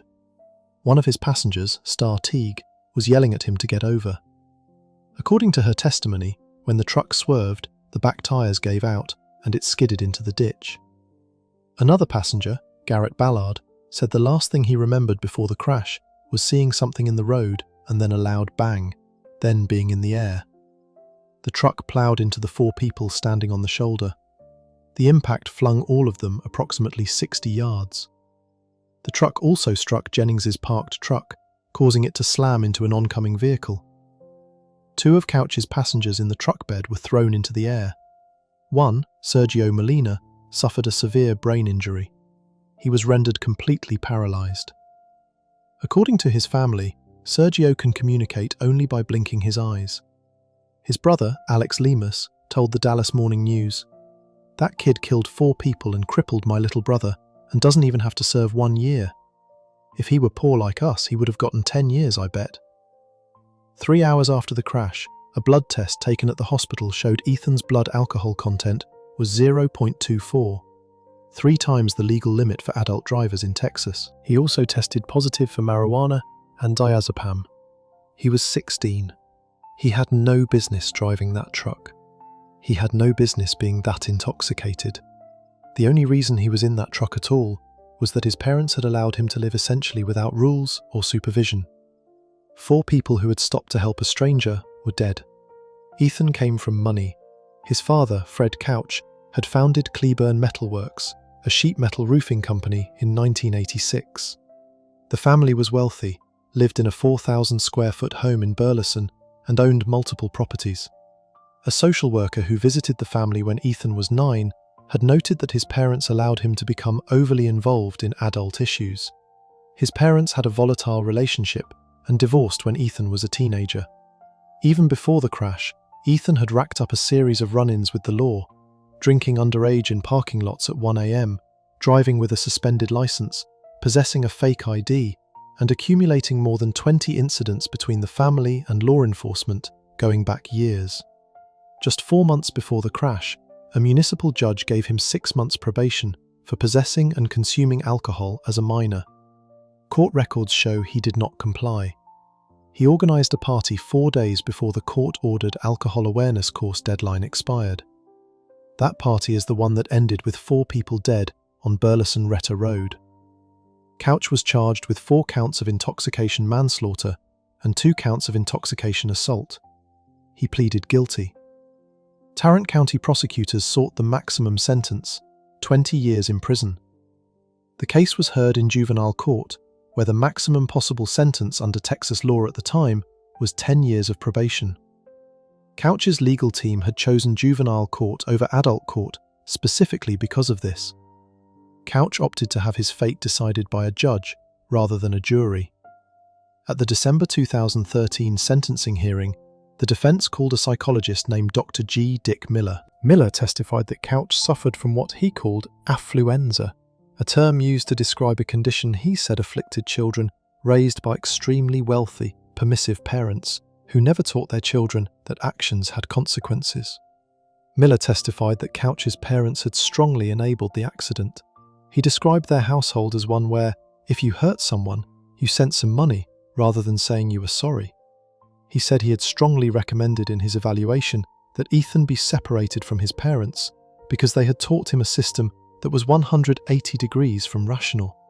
On December 10, 2013, Judge Gene Hudson Boyd sentenced Ethan Couch to 10 years of probation, no jail time. The courtroom went silent. Prosecutors who had pursued a 20-year prison sentence were blindsided.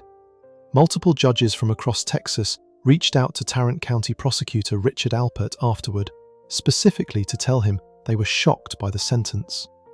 The comparison that immediately circulated was devastating.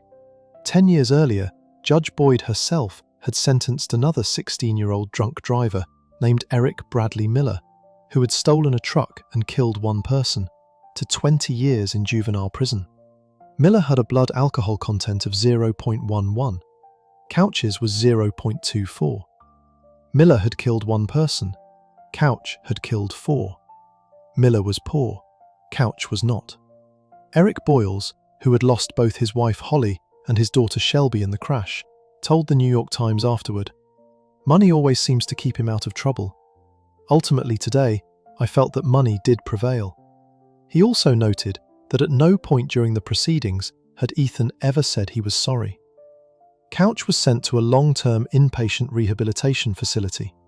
Reports at the time indicated the facility cost approximately $450,000 per year and was paid for by his parents.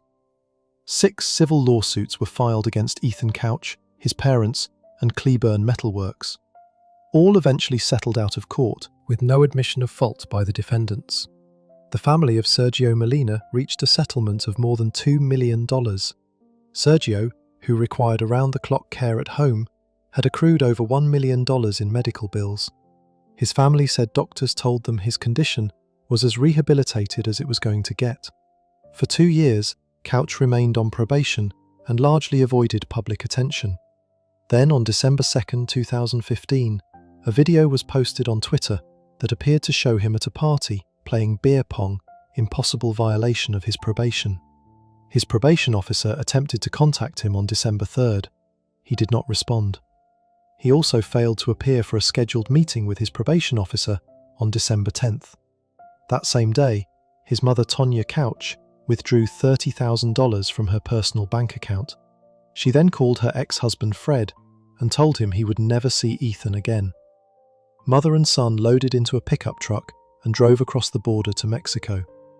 Tonya had dyed Ethan's hair in an apparent attempt to change his appearance. A manhunt was launched involving the US Marshals Service, the FBI, and multiple other agencies. A $5,000 reward was offered for information on their whereabouts. They were listed in the National Fugitive Database. On December 28, 2015, Mexican authorities located them in an apartment in the Pacific Coast resort city of Puerto Vallarta, Jalisco. They were found after investigators traced a phone call placed to order pizza delivery. Ethan was brought back to the United States in January 2016. Because he had turned 18 during the events surrounding his disappearance, his probation case was transferred to adult court. On April 13, 2016, Judge Wayne Salvant sentenced him to 4 consecutive 180-day jail terms, one for each of the 4 people he had killed, for a total of 720 days. He was released from jail on April 2, 2018, just days before his 21st birthday.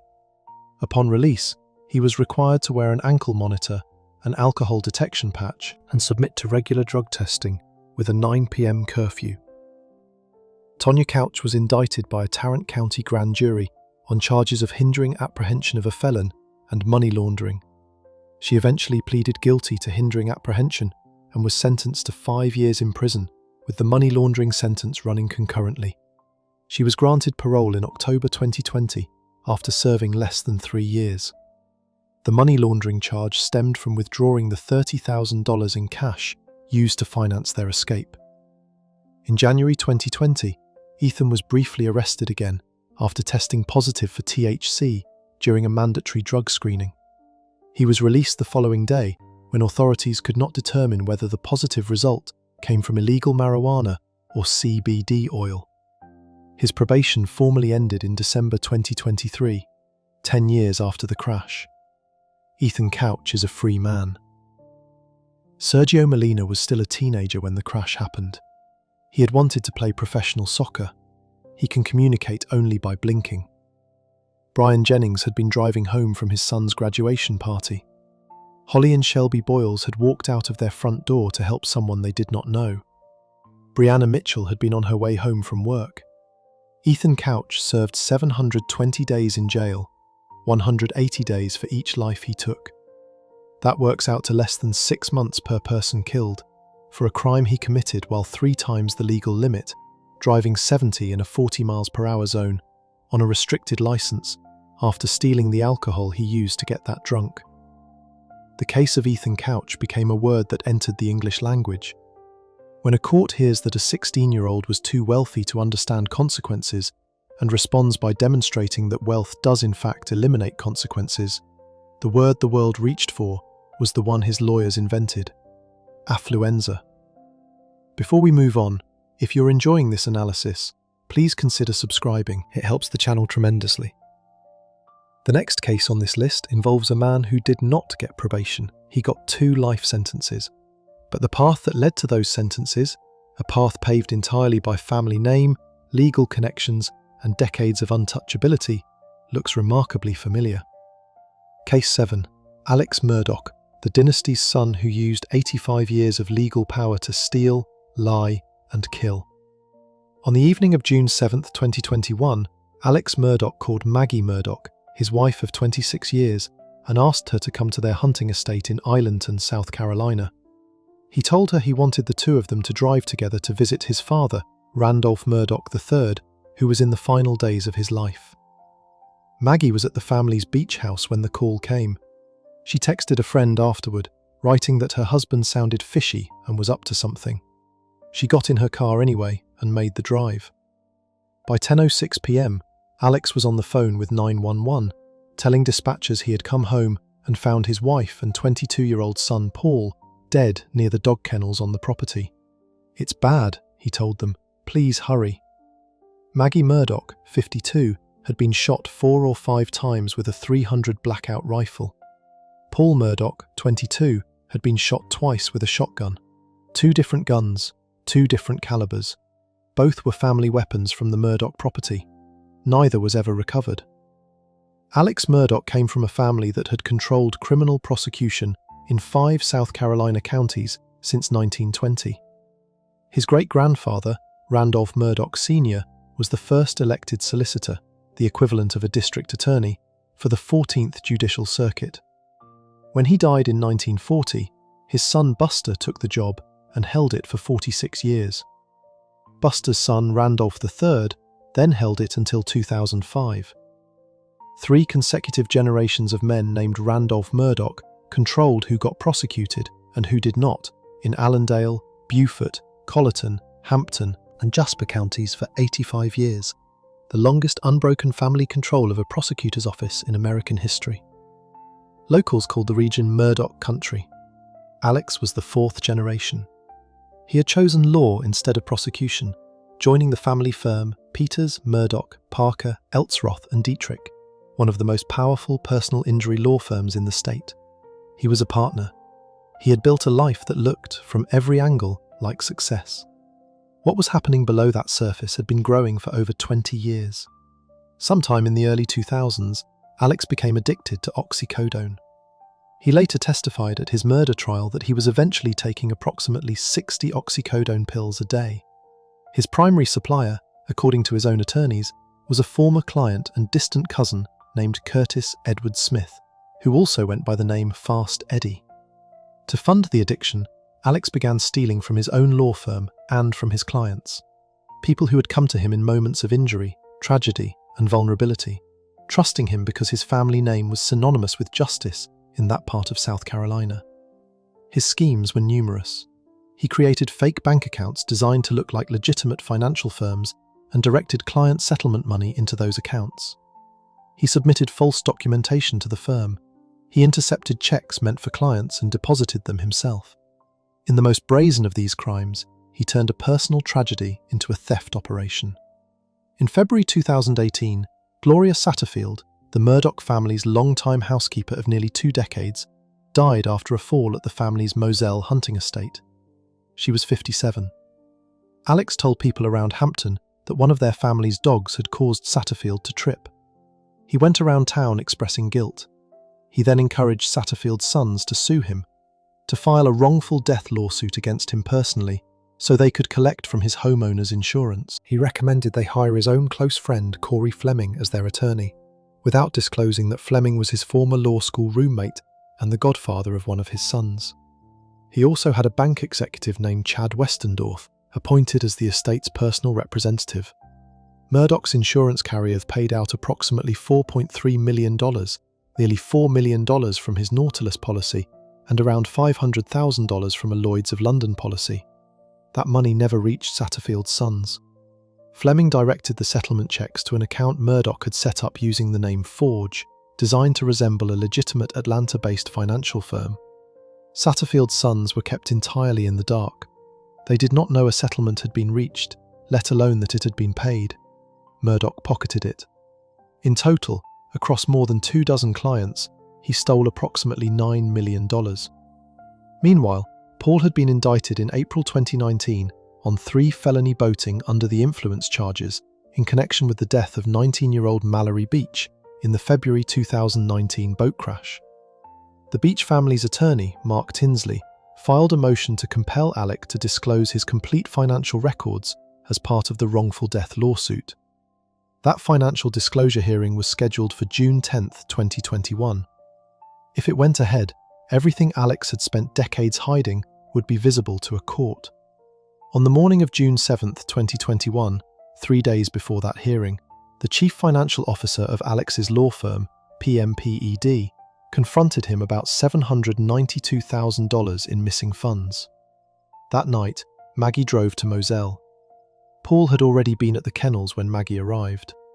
At approximately 8:44 p.m. on June 7th, Paul recorded a short video on his phone near the dog kennels. The video showed one of the family's dogs. In the background, a voice could be heard, Alex's voice, placing him at the kennels at 8:44 p.m. That video was locked in Paul's phone for over a year before anyone knew it existed. Alex had told investigators repeatedly, in multiple interviews, that he had not been at the kennels that evening. Alex's 911 call was logged at 10:06 p.m. He said he had come home after visiting his ailing mother in a nearby town and found the bodies. SLED, the South Carolina Law Enforcement Division, was called in to investigate. Within weeks, Alex was being treated as a person of interest, though he was not publicly named as such until October 2021. 3 months after the murders, on September 4, 2021, Alex called Curtis Smith and asked him to meet him on a rural Hampton County road called Old Salkehatchie Road. Investigators later alleged that Alex gave Smith a gun and instructed him to shoot him in the head. Alex believed his $10 million life insurance policy contained a suicide exclusion clause and that arranging to be killed by someone else would allow his surviving son Buster to collect the policy. Smith fired one shot. The bullet grazed Alex's head. Smith drove away and disposed of the gun. Alex called 911 and told them he had been shot by a stranger while he was pulled over with a flat tire. 2 days later, Alex admitted to his legal team what had actually happened. His attorneys publicly disclosed that he had a 20-year opioid addiction and that the vast majority of the millions he had stolen from clients had been spent on drugs. He resigned from PMPED. The firm issued a statement, "He lied and stole from us." Curtis Smith was arrested and charged with assisted suicide, insurance fraud, and multiple other counts. Alex surrendered on September 16, 2021, on charges related to insurance fraud and the staged shooting. In July 2022, a Colleton County grand jury indicted Alex Murdaugh on 2 counts of murder and 2 counts of possession of a weapon during the commission of a violent crime in the deaths of Maggie and Paul. His trial began on January 25, 2023, at the Colleton County Courthouse in Walterboro, South Carolina. It lasted 6 weeks and became one of the most watched criminal trials in the state's history. Prosecutors, led by Crichton Waters, argued that Alex had killed Maggie and Paul to generate public sympathy and buy himself time to cover up the mounting financial crimes before they destroyed him.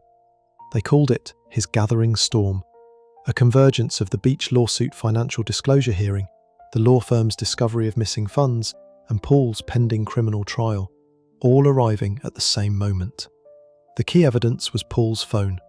Multiple witnesses testified they could clearly hear Alex's voice in the 8:44 p.m. video, placing him at the kennel scene with his wife and son less than 90 minutes before he called 911, claiming he had just arrived home and found them.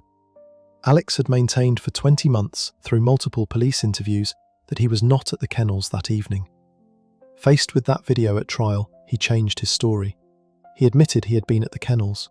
He said he lied to police because his opioid addiction made him paranoid and distrustful of investigators, and that once he told one lie, he felt trapped. He maintained he did not kill them.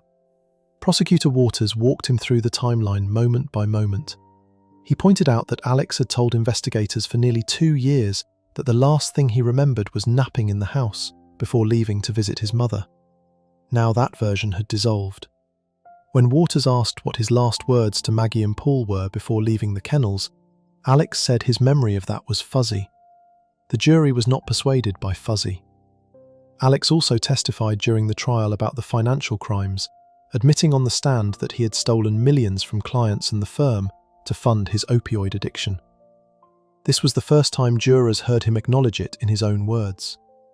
On March 2, 2023, the jury deliberated for just under 3 hours before returning guilty verdicts on all 4 counts: 2 counts of murder, 2 counts of weapons possession during a violent crime. Juror Craig Moyer told ABC News afterward that it had taken less than an hour to reach a unanimous decision. The video was what convinced him. On March 3, 2023, Judge Clifton Newman sentenced Alex Murdaugh to 2 consecutive life sentences in prison without the possibility of parole. Standing before the judge, Alex said, "Good morning, Your Honor. I am innocent. I would never hurt Maggie, and I would never hurt Paul, ever, under any circumstances." The judge told him it was heartbreaking to watch him go from being portrayed as a grieving father to a convicted killer. He said, "It is so unfortunate because you had such a lovely family of such friendly people, including you, and to go from that to this." In April 2024, Alex was additionally sentenced to 40 years in federal prison for his financial crimes. stealing from over 24 clients, including a man who became a quadriplegic, a state trooper injured on the job, and a trust fund set up for children whose parents were killed in a car wreck. US District Judge Richard Gergel, in explaining the harsher-than-recommended sentence, said Murdaugh stole from the most needy, vulnerable people, and that it was a difficult set of actions to understand. Murdaugh also pleaded guilty in state court to financial crime charges and was ordered to serve 27 years concurrently. He will have to pay nearly $9 million in restitution. He is currently held at McCormick Correctional Institution, a maximum security prison in South Carolina. His attorneys have filed appeals of his murder conviction.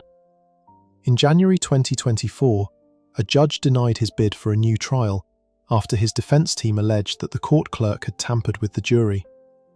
In May 2025, that clerk, Becky Hill, was arrested and charged with felony misconduct, an ongoing development that legal observers say could affect Murdaugh's appeal. Randolph Murdaugh III, Alex's father, died on June 10, 2021. 3 days after his daughter-in-law and grandson were killed on the family estate his family had built. His funeral drew a vehicle from every law enforcement agency in the 14th Circuit. The dynasty that had controlled those 5 counties for 85 years ended within the same week that the man who was supposed to continue it murdered his own wife and son. Maggie Murdaugh was 52 years old. Paul Murdaugh was 22. Paul had taken the video that destroyed his father's alibi. In that sense, he solved his own murder. Before we move on, if you're enjoying this analysis, please consider subscribing.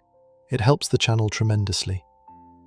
Alex Murdaugh used his family's 85-year stranglehold on local justice, a network of complicit friends, and a $9 million theft operation to insulate himself from accountability for decades. The next case on this list is different. It involves 2 brothers who did not have decades of protection. They had one night, one mansion, and a plan they believed their family's wealth and status would carry them through. Case 8. John DuPont, the heir to a chemical fortune who shot an Olympic champion in his own driveway. On the afternoon of January 26, 1996, Dave Schultz was in the driveway of the house where he lived with his family, working on his car. The ground was covered with snow and ice. It was cold and quiet on the estate. At 2:41 p.m, a black Lincoln Town car pulled into the driveway. Dave looked up. The car belonged to his employer, John DuPont. Dave was 36 years old. He was the 1984 Olympic gold medalist in freestyle wrestling. He was the top-ranked American wrestler in his weight class. He had 2 children, Alexander and Danielle, and a wife named Nancy, who was watching from nearby. He was 6 months away from competing in the Atlanta Olympics. John DuPont lowered the car window, picked up a revolver from the front seat, and fired 3 shots. The first 2 hit Dave in the front of his body. As Dave fell, the 3rd shot hit him in the back. Nancy Schultz ran out. When the 911 operator asked her why DuPont had just shot her husband, she said simply, "Because he's insane." John Eleuthère DuPont was born on November 22, 1938, in Philadelphia, Pennsylvania. His great-great-great-grandfather was Eleuthère Irénée DuPont de Nemours, the French-born industrialist who founded the DuPont Chemical Company in 1802 in Wilmington, Delaware. The DuPont family went on to build one of the largest industrial fortunes in American history. John was one of hundreds of family heirs, but his personal estate at the time of the murder was estimated at approximately $250 million.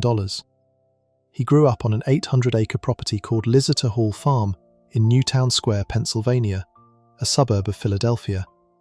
His parents divorced when he was 2 years old, and he was raised primarily by his mother, Jean Austin DuPont, on the estate, surrounded largely by servants and tutors. He graduated from high school in 1957, briefly attended the University of Pennsylvania, then enrolled at the University of Miami, where he swam on the varsity team and earned a biology degree. He was a serious naturalist, a published ornithologist who had studied birds in the Philippines and founded the Delaware Museum of Natural History in 1972.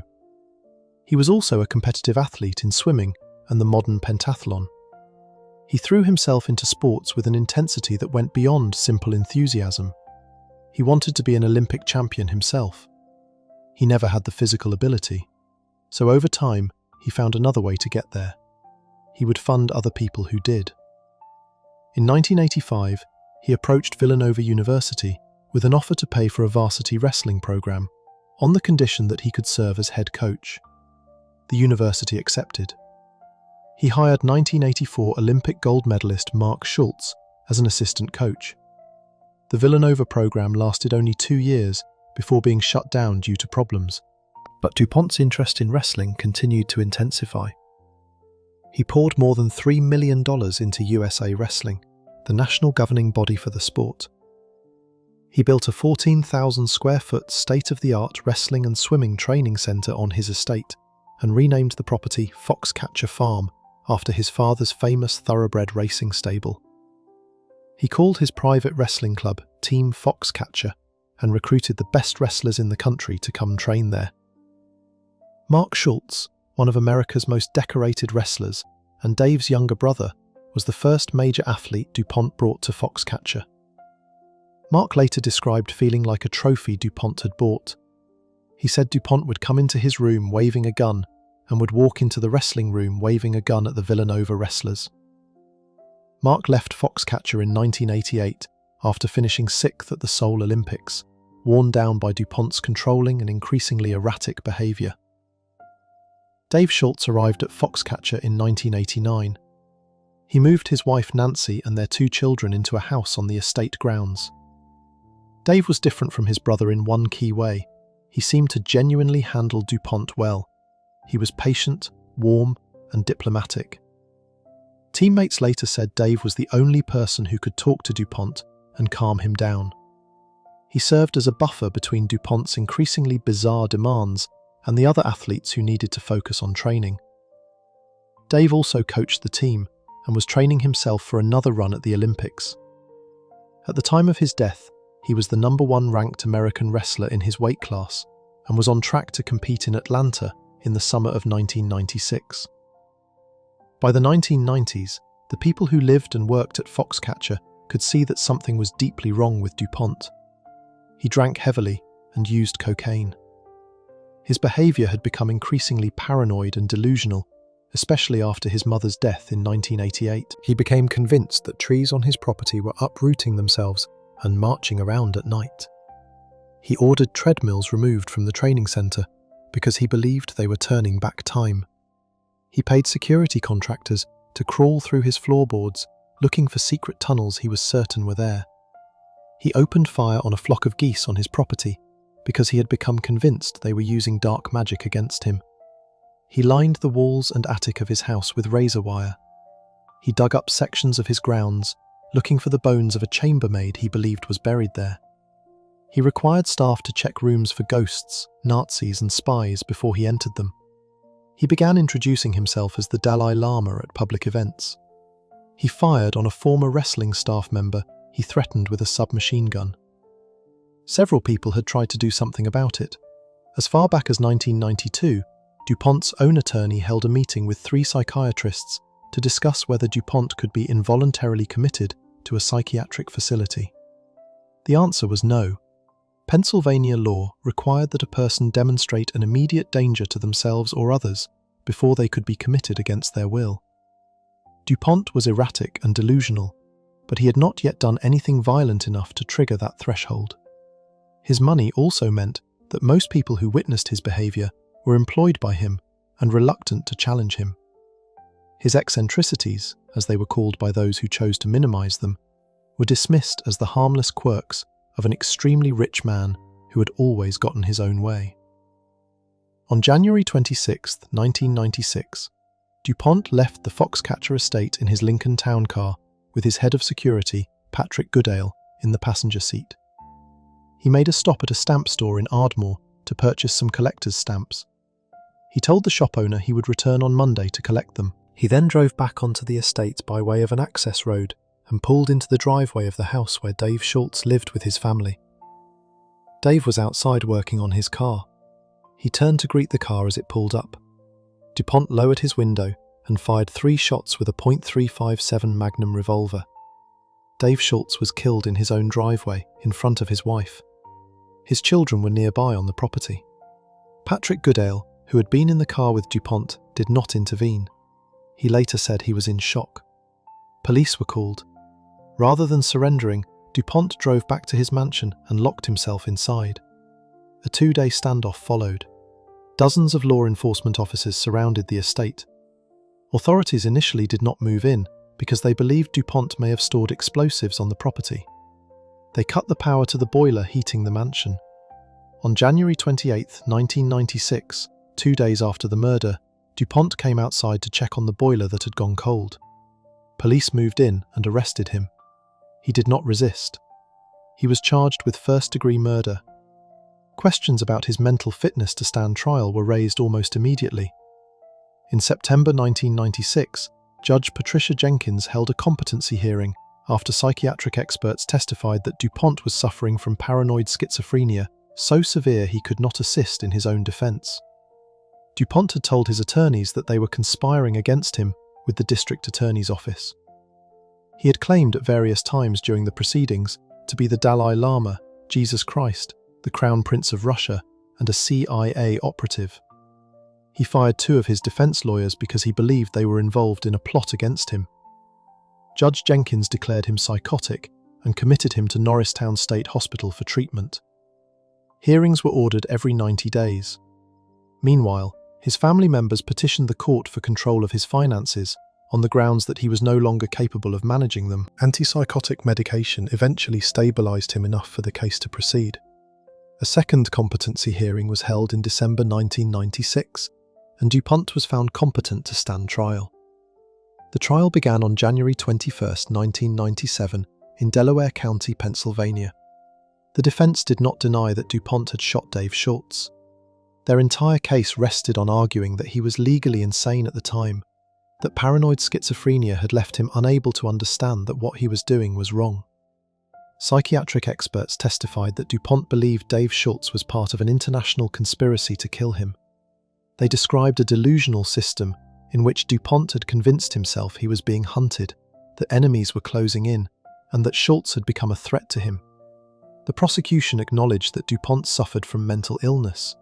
Their expert witnesses, however, argued that he was not legally insane in the specific way required under Pennsylvania law, that he did not lack the ability to understand that firing a gun at a person was wrong. The jury had several options: acquit by reason of insanity, find guilty but mentally ill, or find guilty of first-degree or third-degree murder. On February 25, 1997, the jury found DuPont guilty of murder in the third degree and mentally ill. In Pennsylvania, third-degree murder is killing without premeditation. It is a lesser charge than first-degree murder, which requires intent, but it is still a criminal conviction. The guilty but mentally ill finding meant DuPont would first receive psychiatric treatment, and then, if deemed cured, serve his prison sentence. On May 13, 1997, Judge Jenkins sentenced DuPont to 13 to 30 years in prison. He was also ordered to pay the costs of his prosecution. DuPont's estate at the time of his conviction was estimated at $250 million, making him the wealthiest American to be convicted of murder since that distinction had been tracked. His legal team spent approximately $2 million on his defense. The prosecution spent $500,000. He was held first at Norristown State Hospital and later transferred to State Correctional Institution, Laurel Highlands, in Somerset County, Pennsylvania. He appealed his conviction multiple times. All appeals failed.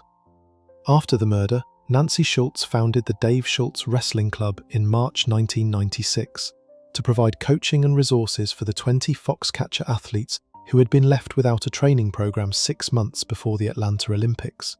Several of those athletes, including Kurt Angle, went on to win Olympic gold medals under the club's support. Dave Schultz was inducted into the National Wrestling Hall of Fame in 1997 as a distinguished member.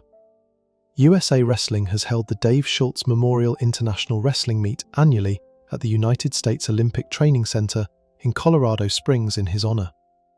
John DuPont died in prison on December 9, 2010. He was 72 years old. He had served 14 years of his sentence. In the 3 months before his death, he had signed a new will, leaving the majority of his estate to a Bulgarian wrestler and some to his attorney. His family contested the will. His estate at the time of his death was valued at over $500 million. To this day, he remains the only member of the Forbes 400 list of the wealthiest Americans to have been convicted of murder. Dave Schultz was 6 months from the Atlanta Olympics. He had spent years at Foxcatcher because it gave him the best training facility in the country and a coaching salary he needed to support his family. He was the one person at Foxcatcher who had defended DuPont publicly, who had said that the best thing to happen to amateur wrestling was John DuPont. Nancy Schultz never understood why her husband was killed. Before we move on, if you're enjoying this analysis, please consider subscribing. It helps the channel tremendously. The next case involves 2 brothers who, unlike John DuPont, were not mentally ill. They were calculating. They had a plan. And for 6 months after shooting their parents, that plan appeared to be working perfectly. Case 9. Joe Hunt and the Billionaire Boys Club, the scholarship kid who convinced rich boys to fund murder. Joe Hunt was not born into money. He was born Joseph Henry Gamsky in 1960 and grew up in Van Nuys, California, a working-class suburb of Los Angeles. What he had instead of money was intelligence and an overwhelming need to prove himself better than everyone around him. He passed the Certified Public Accountant exam at the age of 19, making him one of the youngest people in the country to do so. He attended USC on the strength of his ability, not family connections. He also, crucially, won a scholarship to the Harvard School for Boys in Studio City, California, one of the most prestigious private prep schools in Los Angeles, and later renamed Harvard Westlake. There he spent years surrounded by the children of Beverly Hills millionaires, while quietly riding his bicycle from Van Nuys to get there every day. That gap between who he was and who he sat next to at school shaped everything that came after. After USC, Hunt went to Chicago and tried commodities trading. He was expelled from the Chicago Mercantile Exchange for what regulators described as unsound trading practices. He returned to Los Angeles around 1981, reinvented himself as Joe Hunt, and reconnected with former Harvard School classmates, including Dean Carney, his closest friend. Hunt told them he had developed a system for making money in the financial markets that was essentially foolproof. He had a gift for sounding authoritative about things he did not fully understand, and the wealthy young men around him had a gift for believing that someone as confident as Joe Hunt must know what he was doing. He named his company BBC Consolidated, the initials standing originally for Bombay Bicycle Club, a restaurant he liked in Chicago, and began raising money. By 1983, the group had attracted sons of wealthy Los Angeles families who were drawn in by the promise of extraordinary returns. They leased office space in Beverly Hills. Members drove Porsches, wore Armani suits, lived in luxury condominiums costing $5,600 a month in rent, and ate at the most expensive restaurants in the city. Because most of the members came from rich families, people around Los Angeles began jokingly calling the group the Billionaire Boys Club. The name stuck. None of it was built on real profits. From the start, BBC Consolidated was a Ponzi scheme. New money coming in was used to pay off earlier investors, while Hunt spent the rest on the lifestyle that made the operation look credible. By early 1984, the BBC had lost approximately $900,000, much of it belonging to the members' own parents. The operation was running out of air. In 1983, Hunt had met a 42-year-old Beverly Hills man named Ronald Levin. Levin was, by his own admission, and by the accounts of multiple law enforcement agencies, a career con artist. He had numerous arrests for fraud and theft, and was himself under investigation by the FBI at the time he crossed paths with Hunt. The two men recognized something in each other. Both were operating schemes that depended on other people believing things that were not true. They came to an arrangement. Levin would put $5 million into a brokerage account, and Hunt would trade it. They would split the profits. Hunt traded the account, on paper. He showed results indicating he had turned the $5 million into approximately $13 million in just 6 weeks. When he went to collect his share of the profits, Levin told him the account had never actually contained any money. Levin had shown Hunt fabricated paperwork. The entire $5 million had been a fiction. Hunt had been conned by a con man, and he had done it in front of all the wealthy young men who were supposed to be following him to wealth and success. Levin was the first person, according to those who knew Hunt, to ever make Joe Hunt look like a fool in front of his people. Hunt could not let that stand. By June 1984, the BBC was financially desperate, and Hunt was furious. On June 6, 1984, Hunt and a BBC associate named Jim Pittman went to Levin's apartment in Beverly Hills. According to Pittman's later account, Hunt had Levin write a check for $1.5 million. The check was later dishonoured and bounced, and then gave Pittman a nod. Pittman said that was the signal. He shot Levin in the back of the head. They wrapped the body in a comforter, drove approximately 45 minutes north to Soledad Canyon in the Angeles National Forest, fired shotgun blasts into the body to make it harder to identify, and buried what remained. Levin's body has never been found. To cover his disappearance, BBC members used Levin's credit cards in New York to make it appear he had simply left Los Angeles on his own. One BBC member, Jim Graham, was arrested in New York while using the cards. Police initially treated Levin's disappearance as something consistent with his lifestyle, a man with fraud charges pending who might have decided to simply vanish. Hunt had left behind one thing at Levin's apartment, however. It was a 7-page handwritten document, later found with Hunt's fingerprints on it, headed with the words, "At Levin's to do." The list included entries such as tape mouth, close blinds, handcuff, put gloves on, kill dog. Prosecutors called it a prescription for murder. Hunt claimed he had written the list to scare Levin, not to kill him. In October 1984, both Hunt and Pittman were arrested and charged with Levin's murder. Around the same time, a second murder plot was unravelling. A BBC member named Reza Eslamania had suggested that his father, Hedayat Eslamania, was an Iranian millionaire whose assets could solve the BBC's financial problems if they could be obtained. The plan, according to Dean Carney's later testimony, was to kidnap Hedayat Eslamania at his home in the San Francisco Bay Area, transport him in a steamer trunk to Los Angeles, and torture him there until he signed over his fortune. In 1984, BBC members executed that plan. Hedayat Eslamania died inside the trunk during the drive south. His body was found in Soledad Canyon, the same remote area where Levin's body had been disposed of. The remains were identified through dental records. When investigators began pressing into both murders, Dean Carney, Hunt's best friend and second-in-command, agreed to cooperate with prosecutors in exchange for full immunity from prosecution on all charges. Carney testified against Hunt in detail on both murders. Hunt was tried separately for the two killings. In the Levin murder trial, a jury convicted him on April 22, 1987, of first-degree murder, and he was sentenced to life in prison without the possibility of parole. No body, no forensic evidence of a crime scene, and a missing victim who had every reason to flee. But the jury found the to-do list, Carney's testimony, and the overall weight of circumstances enough. For the Eslamania murder, Hunt chose to represent himself. He argued at trial that Carney was the actual killer and that the evidence against him was fabricated. The jury hung 8-4, with the majority favouring acquittal.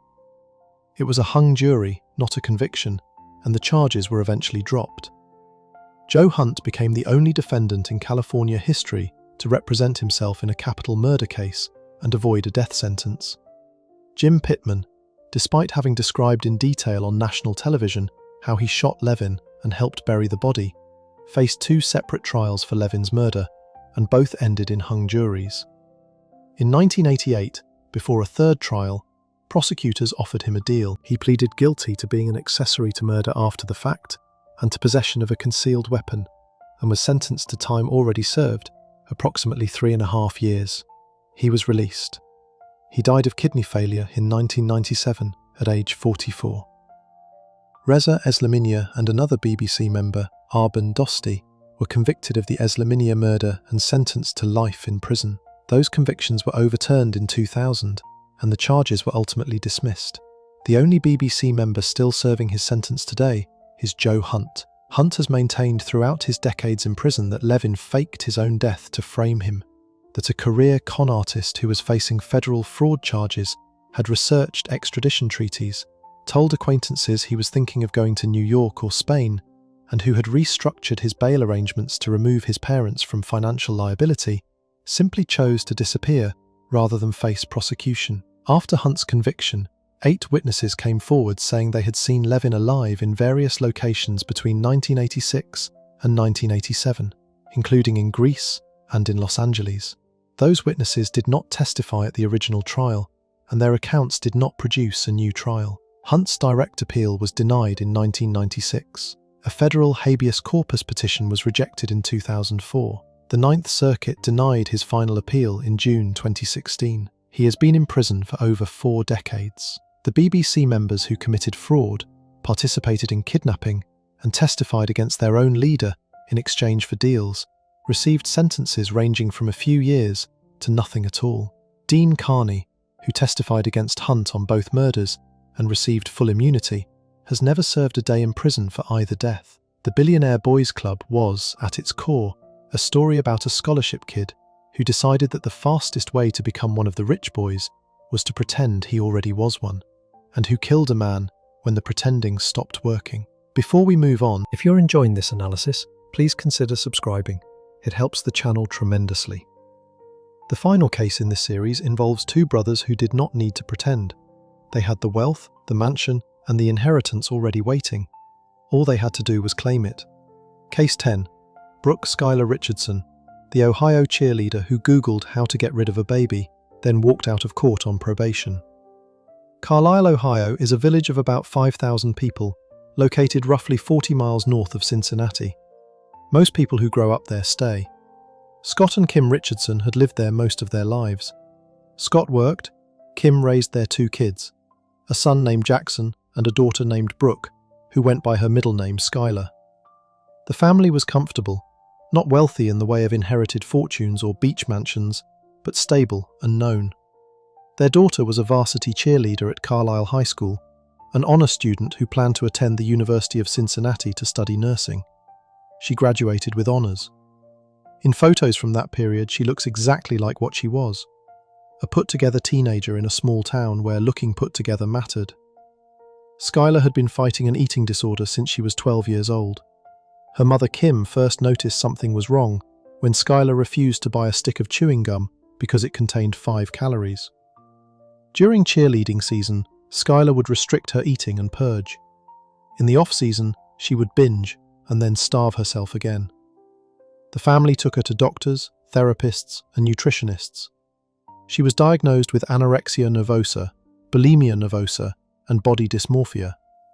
Nothing fully resolved it. She was the squad's flyer, the cheerleader lifted into the air during routines, which meant staying small was not just a personal obsession, but a practical part of the job. Her weight fluctuated so severely that she missed her period for an entire year at certain points. Her parents said her weight was a topic she would immediately shut down if anyone tried to raise it. In late summer of 2016, Skylar began a relationship with a boy named Trey Johnson. They were sexually active twice, once without protection. The relationship ended about a month later.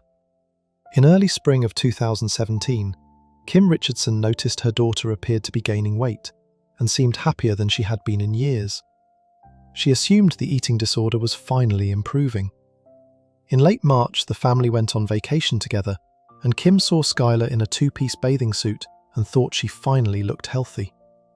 In April 2017, Kim made an appointment at Hilltop Obstetrics and Gynecology to get Skylar started on birth control. At that appointment on April 26, 2017, the doctor, Dr. William Andrew, examined Skylar and told her she was not just pregnant, she was in her 3rd trimester. Skylar begged him not to tell her parents. He did not. She told no one. She did not return for any prenatal care. She did not tell the baby's father. She attended her senior prom on May 5, 2017, wearing a red, sparkly dress. During prom, she experienced cramping and told her boyfriend at the time that she thought her period was starting. Less than 48 hours after prom, in the early morning hours of May 7, 2017, Skylar went to the bathroom of her parents' home and gave birth alone. She later told investigators and her doctors that the baby came out white, with no movement, no cry, and no heartbeat. She said the baby's eyes were closed the entire time. She said she held the baby for approximately an hour, trying to get her to respond. When she did not, Skylar carried her outside, dug a hole between two trees at the edge of the backyard, using a small garden spade, placed the baby inside, and laid pink flowers she had worn to prom on top. She named the baby Annabelle. Both parents were asleep in the house and heard nothing. Later that day, Skylar went to the gym. She also sent a text message to her mother. "My belly is back. OMG. I am never, ever, ever letting it get like this again. You're about to see me look freaking better than before. OMG." For 2 months, no one outside that bathroom knew what had happened. Then, in July 2017, Skylar returned to her OB/GYN for a routine visit. Without a baby. The doctor pressed her. Skylar broke down and admitted that she had given birth, that the baby was not alive when born, and that she had buried her in the backyard. The doctor called police. On July 14, 2017, officers arrived at the Richardson home and told Scott Richardson they needed to speak with his daughter about something she may have witnessed. They told him she was not in trouble. Scott drove her to the police station. He later described it as the biggest mistake he ever made. Skylar was interrogated without a lawyer present. In the first interrogation, she described a stillbirth. In the second interrogation, on July 20th, police used a confrontational method of questioning and told her they had scientific evidence the baby had not been stillborn. They told her the purpose of the interview was to help them give Annabelle a proper burial. According to expert testimony at her later trial, investigators used what is known as the Reed technique, a method designed to produce a confession by applying sustained pressure while minimizing the apparent consequences of admitting guilt. During that second interrogation, Skylar agreed when investigators suggested that she had tried to cremate the baby. She repeated this account to her parents when they were brought into the room afterward. Defense experts later testified that she denied the cremation claim 17 times during that session, before eventually agreeing with the investigators' framing. A psychologist who testified for the defense diagnosed her with dependent personality disorder, which he described as a condition that makes a person extremely prone to compliance with authority figures. The baby's skeletal remains were exhumed from the backyard on July 14, 2017. Forensic anthropologist Dr. Elizabeth Murray initially examined them and concluded the bones were charred, meaning the baby had been burned. This became the foundation of the prosecution's case that Skylar had attempted to cremate a living infant. Before the trial, Dr. Murray completely retracted that finding. She said when she returned for a second examination, the bones looked so different from her first visit that she revised her opinion. She concluded the appearance was consistent with soil staining and decomposition, not burning. The coroner found no evidence of burning in a fire pit on the property. No human bone material was found in the fire pit. Despite Dr. Murray's full retraction, the prosecution's narrative did not change. Skylar was charged in August 2017 with aggravated murder, involuntary manslaughter, gross abuse of a corpse, tampering with evidence, and child endangerment.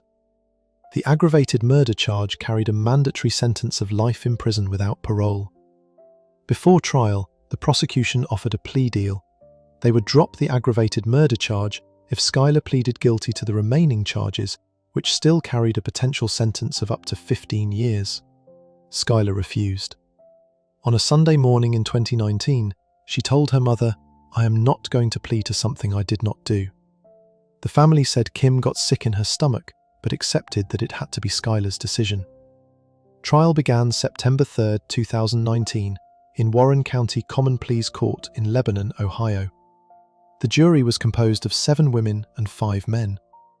The prosecution argued that Skylar had searched online for how to get rid of a baby while pregnant, that she had delivered a live infant and killed her, that she had attempted to cremate the body, and that her text messages celebrating the return of her flat stomach proved she had no grief and had acted with calculated intention to erase all evidence of the birth. They displayed photos of Annabelle's skeletal remains on a large screen in the courtroom.